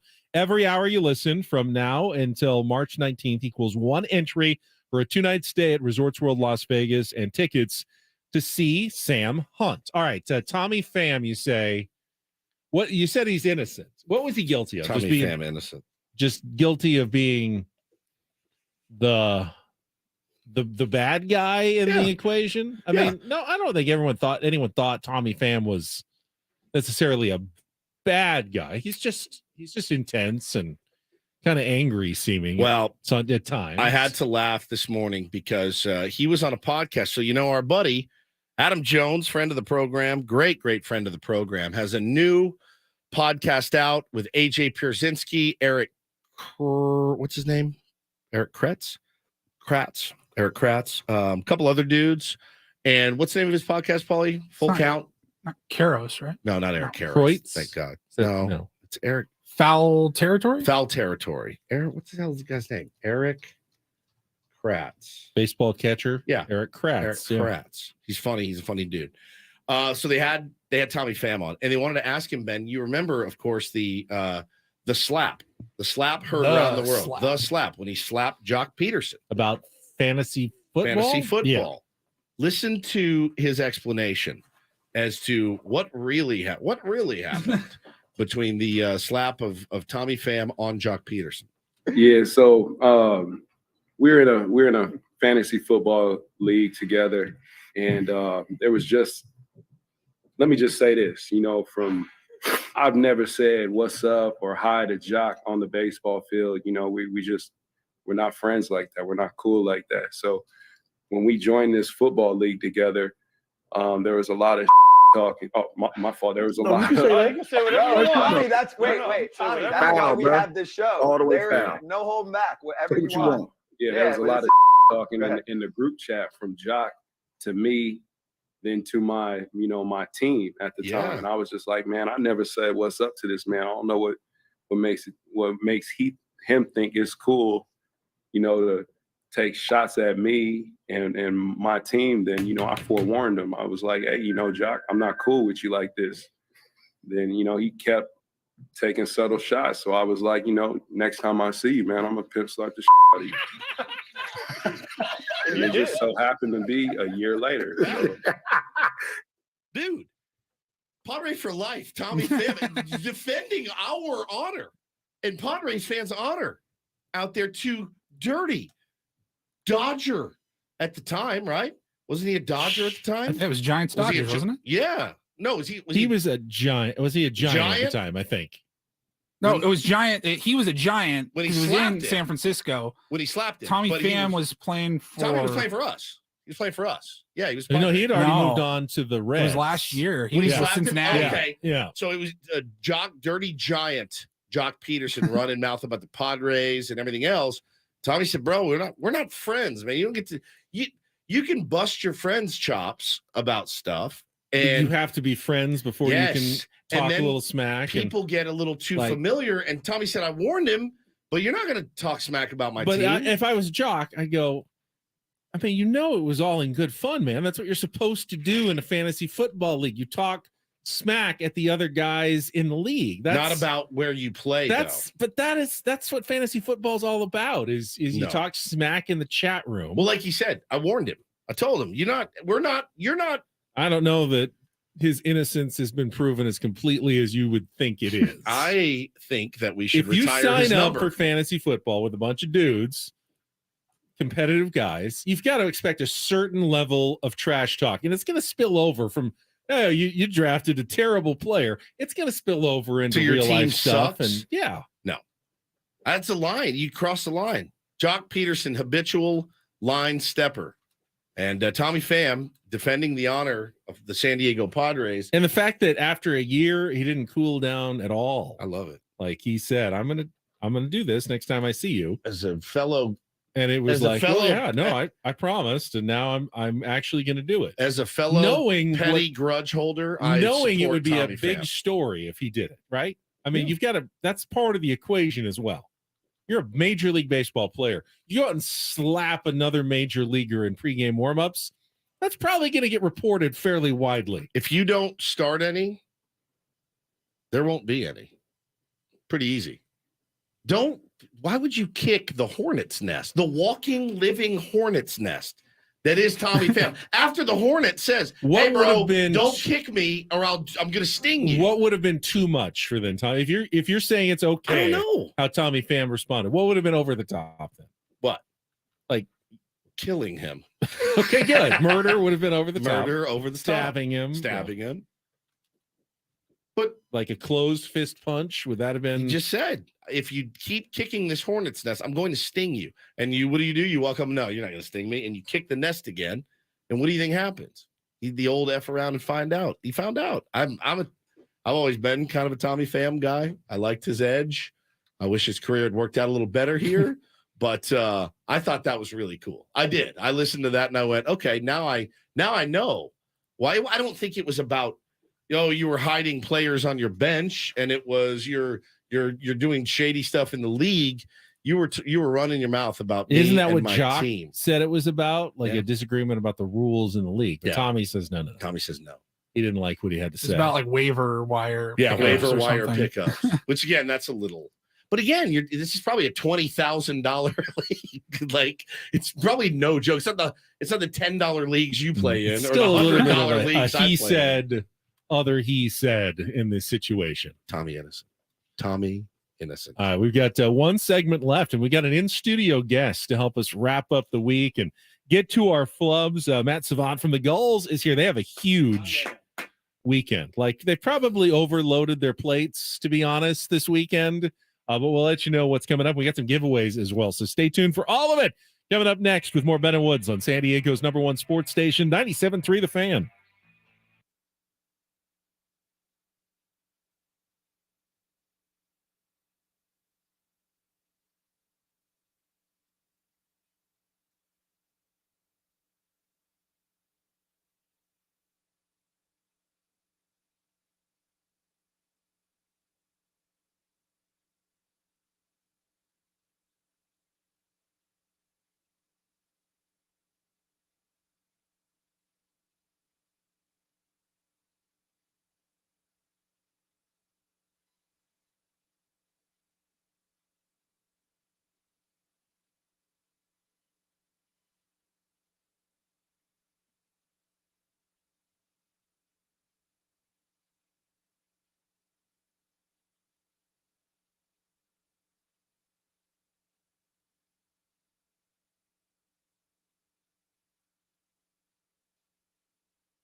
Sour 97.3 The Fan is brought to you by Bob's Discount Furniture, home of the world-famous Bob-O-Pedic mattresses with all the comfort and quality of a national mattress brand for half the price. No matter your budget, there's a Bob-O-Pedic Memory Foam Hybrid or Hybrid Plus mattress for you. Check them out at mybobs.com.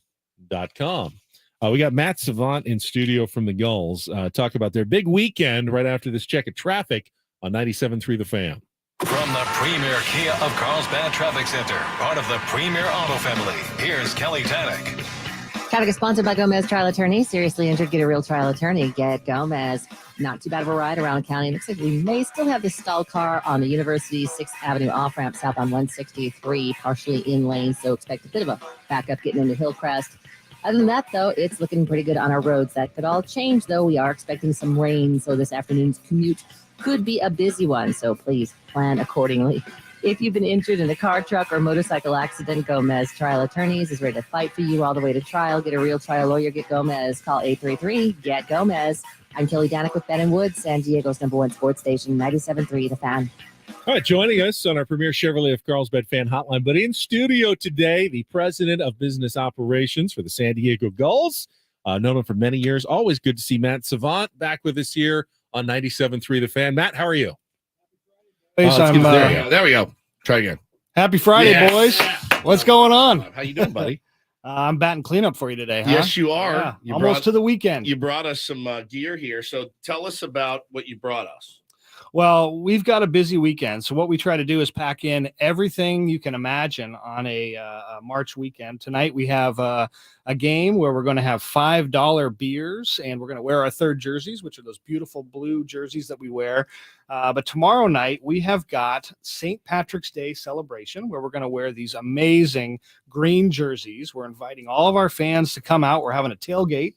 We're going to have a party out in the parking lot from 5 to 7 p.m. We've got an Irish band playing. We're going to have green beer. U2? U2 is, they were booked. Man, we were next on their list. U3, Yeah. it's the cover band. U3. If you could pull U2 somehow Yeah. to play at Pechanga Arena, San Diego, in the parking lot for an Irish tailgate, that would be something probably a little tough to get. You know, our tailgates are a pretty big deal. Yeah. So I'm going to put some feelers out. I'll All right. let you know. See what you can do. I'll You let know people. I know a few Yeah. guys. Have you heard of the Red Hot Chili Pipers? Yes, They'll be there for sure. Today is also Those guys are coming. National Bagpiper Day. Yeah. Just so you know. But no, the sweater looks amazing. Green, orange. It's going to be a party. I went to my first Gulls game with my son. I'd been to games before, but first time I took my son Bo a few weeks ago. Thank you guys for your hospitality. It was incredible. I showed you a picture that I took the other night, meant to send it to our buddy Derek, who works for you. And I said, he won't sleep without his Gulls pillow. He has a puck. It's shaped like a puck, and it's a soft puck. And that's his pillow every single night. He has fallen in love with it, loved Gulliver, loved the whole experience. It's such a fun night for those with families. And, like you said, what did you say, $5 Bud Lights? $5 Blue Line Blondes. Blue We Line actually Blondes. designed our own beer. You guys may remember we brought them you here. brought us some. We had they're, it. It's they're delicious. great beers, and they're from our friends at Second Chance Brewing right here in San Diego. That was Craig earlier. That was So talking I want about to tell you. a quick story. So Yeah. I went down and saw you and Bo a couple weeks ago. You guys came to the game, and we got you in the high five tunnel where you get to go down and see the players come out. So I'm looking at Bo. Bo's eyes were the size of flying saucers. Yeah. And he's looking up at these kids or these players, and you could see kind of the gears turning in his head. He's falling in love with hockey Yeah. right in front of us.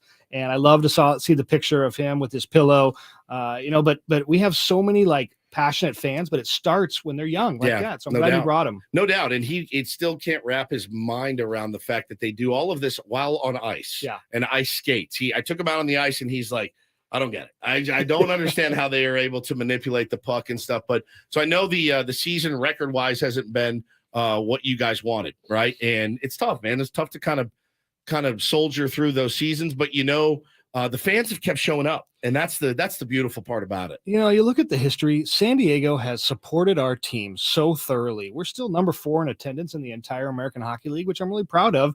It shows, people want to see a winner, and there's winners coming. I promise. We're getting better. We have great draft picks, but also we're throwing a party. Like we're doing things like tomorrow night where the players are going to be wearing these green jerseys. We're going to have Irish dancers out on the ice. We have a giveaway, which we haven't talked about yet, which I want to see these on the golf course with you boys this summer. We have these bucket hats. hats. They're reversible. We have green to celebrate St. Patty's Day, which is our Saturday night game. And I don't know if you're looking at the live stream, these guys look unbelievable right now. And then you can turn it inside out, which Ben has on, and you can wear that to the Padres opener and the rest of the summer. Wonder what the missus would think. Bring back the orange. It's not something you've heard a lot at the Padres games, You but they don't- used to have orange in their colors. They were blue and orange. I think you can start a movement with that We hat. could bring back the orange. Now Ben wears these just for he wears bucket hats regularly. I don't wear that on Monday just because it's a Monday. For fun, convenience. I'll give you purposes. $50 if you wear that to Pinehurst when you play. You know, I would too. The record, Yeah, of course. it's kind of a double-edged sword because in minor league sports, part of it is you always want to win. It's more fun, win a championship at the end, but it's about developing talent for the big league club. But it can also work in your advantage when things aren't going well. A lot of people just come because they like it's a lower cost atmosphere than the NHL. You're there just to have a good time and watch some hockey, and you don't necessarily have to care about the wins and losses quite as much either. Yeah, in pro sports is really cyclical. I mean, you look at MLB, NHL, it's all the same. You have a couple rough years, but out of those rough years, you get really quality draft picks, and you get these kids that come through your system, and they're inexpensive because they haven't signed their big deal. And if you look at a player like Trevor Zegras, who's up in Anaheim, and he was just on ESPN the other night scoring a between the legs goal, unbelievable. You have to remember Trevor Zegras played for the Gulls. These are guys that are coming through our city, coming through our team, and really making an impact. So it's kind of fun if you're a hardcore sports fan to go into this American Hockey League level and watch these kids of tomorrow really flourish at our level. Tell me about, did you not want to jinx it? The other guy you were telling me about? So there is a world-class superstar coming to somebody in the NHL next year. His name is Connor Bedard, and he's going to be a generational talent. I think the draft this season in the NHL is going to rival one of the best drafts ever. People talk, if you're a hockey nerd, the 2003 draft was unbelievable. Getzlaf and Perry, the guys that played for the Ducks, came through. Well, this draft this year is supposed to be incredible. This guy, Connor Bedard, is head and shoulders the number one. There's no lock that the worst team in the league is going to get him because there's a draft lottery. Yeah. So your percentage chance is a little better if you're at the bottom. But anyway, whoever gets this guy, their franchise is in for an upward ride. Same as with the NBA. Everyone's the Victor Wembanyama sweepstakes. So the two draft lotteries in both sports are going to be like hugely watched by every team's fan base to see if they get the big prize here in a couple of months. So you liken it to with what's going on with the big club. Is it more of like, all right, as soon as these guys develop, and if you could add a piece like Connor Bedard, sky's the limit, obviously. But is it they need more time? There's just more time. We got to develop these guys, and you've got, like you said, the superstar already that's kind of in training, and then is it just more time, more reps for these guys? Yeah, it's more time and more strength. You got to remember when you get to the NHL, these are men, and these are quality athletes that are big. And if you put a kid in there who's 19, 20, or even 21, their bodies just aren't physically formed yet. You're not ready. So the American League is a great landing spot for these guys to really hone their talent, but grow, get in the gym, get bigger, get ready for the rigors of an 82 game NHL season. So you see that development mentally, but mainly it's physically. Yeah, when we first started, Woods wasn't ready for the rigors of a full 4-hour show. show. Look at me now. And now Dude, you look he's- good, I man. look- He's Yeah. absolutely in prime shape. A He's a man. man. He's a sports talk man. Man, yes. Now Exactly. he's a boy. Now he's a man. Now I'm a man. So games tonight, games tomorrow, giveaways, $5 beers yet tonight, and you guys have a bowling tournament you're putting on Sunday. We decided we want to have a full 3 days of goals activities. So we are throwing our annual bowling tournament where our entire team and all of our coaches, so every single player, every single coach will be at Mira Mesa Lanes on Sunday. And it's from 6 to 9 p.m. And we really just have a good time. We bowl, you get to interact with your players, and then you can sign up on our website. We still have some spots available, but it's a really cool way to spend a few hours with your favorite players because you're actually sitting there bowling, hanging out, having a drink. It's a really fun night. I feel like bowling and hockey are sneakily similar. I mean, you slide around on the bowling shoes, just like on the skates. You've got a really slick surface that you're trying to roll or slide something across, and you have to be really accurate with like your aim. Yeah. Just like to score a goal, you got to put it in the right spot to get a strike. You have to Put roll a it bowler up right against a in hockey the right player and spot. see what happens. Well, I mean, it's there's no checking in bowling. That's the big There's difference. no checking, and also you can drink during bowling and That's actually true. be pretty good. That's but in true. hockey, if you drink, you're kind of You have to wait until afterwards. Yeah. But So there's it's some frowned- it's similarities frowned there. upon. frowned upon. Yeah, Yeah. it's frowned Are upon. you a good bowler, Matt? I think I was in college, and it had something to do with that drinking we were talking Right. about. Haven't been bowling a lot, but I'm bringing my kids out this weekend. So How big is, because when we were talking at Pachongo and when I brought Bo out, you were telling me about your kids and the how big is hockey in Southern California? So it's growing, and the Anaheim Ducks have done a terrific job with these learn to plays and these youth hockey programming. They do it in schools where they teach kids how to play street hockey up in Orange County, and we're starting to do that here in San Diego. It's a free program through the foundation dollars, and kids like my son, and I'll brag on him a little bit. He's worked his way through the San Diego ranks. He played for the junior goals. He played for the San Diego Oilers, and now he made his way and he's playing for the junior Ducks this year. And we drive up there to Irvine. Yeah. And I'm really proud of him, but it takes that kind of, like I was talking to you about Bo. You have to have that exposure early. You have to understand what it's all about. And then you got to find a low cost of entry to get in and learn how to play. And so kids like Bo or my son Luca can get out there at a really young age and then find their way and then eventually play at a pretty high level. Do you guys skate at all growing up? Yeah, a little bit. I was so bad at it. I'd go to the UTC. They had the skating rink, and I had to stay right on the edge and put my hand on this. I could not figure out how to make myself stand up without holding on the entire time. Well, I remember having the same experience and trying to figure out, and they give you kind of those figure skates. And I remember I got a pair of hockey skates for Christmas. We lived in Connecticut. There was a lot of places to skate. Couldn't figure those out. That was different. Hockey skates are different than figure skates. I found it actually much. I was so excited because in my head I thought once I put the hockey skates on, I'll be able to skate well. Yeah. Way harder. So the hockey skates have a rounded blade Yes. so that you can make quick turns, whereas the figure skates are flatter and have that kind of edge on the front. Toe pick. Yeah. Yeah, the toe pick that you can dig in. And you're like, oh, I'm running. I can run on the So ice. you can jump and do a triple axle. Yes, all of my triple axles that I did. I could see you doing that. It was, Is that why we never see hockey players do those spins in the air? Like There's no toe pick. Yeah, There's no toe pick. But what they do on those is it's nothing short of a miracle. I mean, really, for guys like us, it's nothing short of a miracle. Guys, get out, check out a Gulls game. Go this weekend. The giveaways are fantastic. The people are fantastic. And listen, I think the team needs you to keep rooting as hard as you've been all season, man. And I love that. I love that San Diegans are still showing up for them. Yeah. And I appreciate you guys. Thanks for having us on, and enjoy your weekends. Please come out and see some Gulls activities. Just drink some Blue Lines. That works too. Matt Savant, President of Business Operations for the San Diego Gulls. All guests on Ben and Woods appear on our Premier Chevrolet of Carlsbad fan hotline. Save money the right way with Premier Chevrolet of Carlsbad. Visit them today in the Carlsbad Auto Mall Chevrolet. Find new roads. And as we do each and every Friday, wrap them all up in a nice little bow. Mostly my mistakes, a few by Woods and Paul. Time for all the flubs. Let's get to it. Fill your head with doom. What and is a gloom. hey-od? One of the great press conference What is questions. a press conference? How's Fernando Tatis how is Fernando Tatis Jr.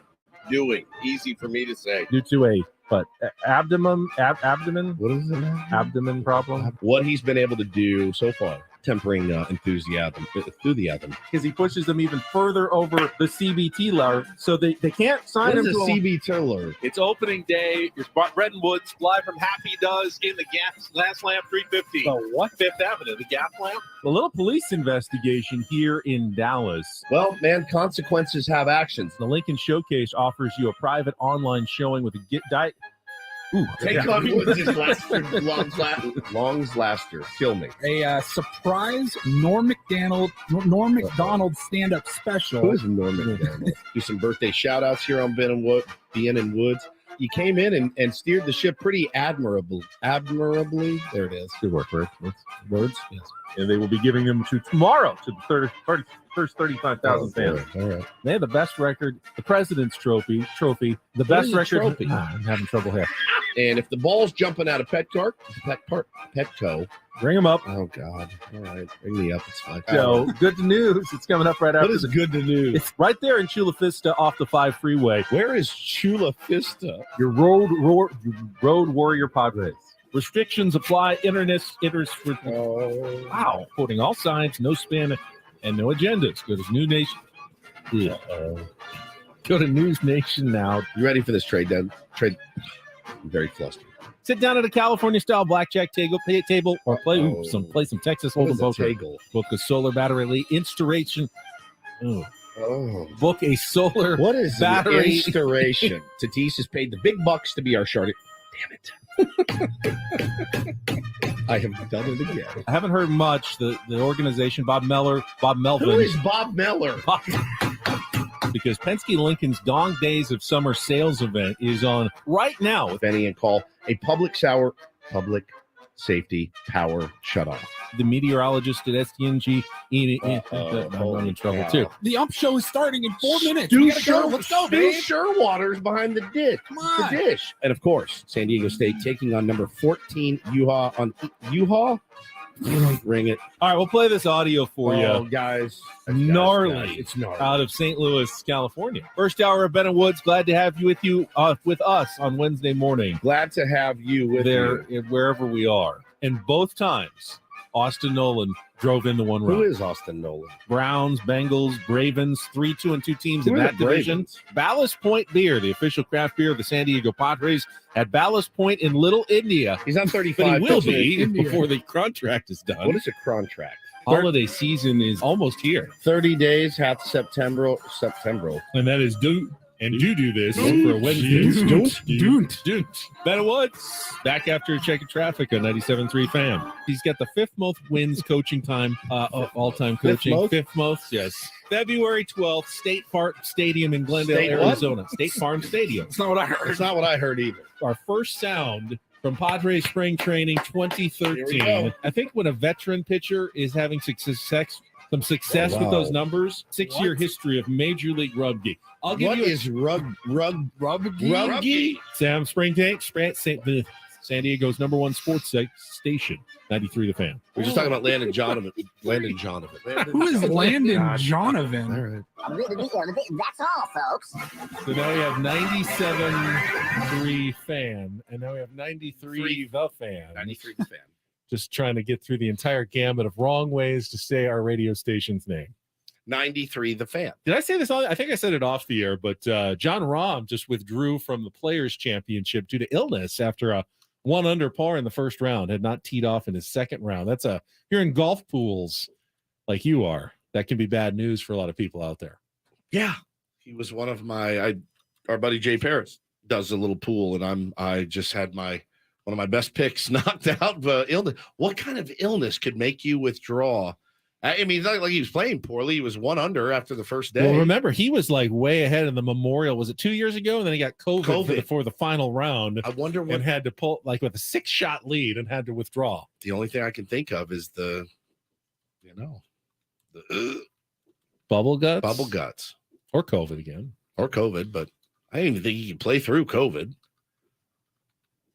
Right? At this point, I don't know. I mean, if you test positive, they probably still have rules. If you actually test positive, you're not supposed to go. Well, that's a bummer, man. I was looking forward to watching him compete, as I always do. All right, make sure Team Callaway brother. All right, the seedings have been completed. Paulie is putting the brackets together, and on Monday, we will begin our tournament of drops, just as we break down the NCAA field as well. Have a weekend of Padres baseball and WBC to go through. Should be a good one. Everybody, have a great weekend from all of us. For Paul Reindl, Stephen Woods, I'm Ben Higgins. Talk to you later on San Diego's number one sports station, 93 The Fan, 97.3 The Fan.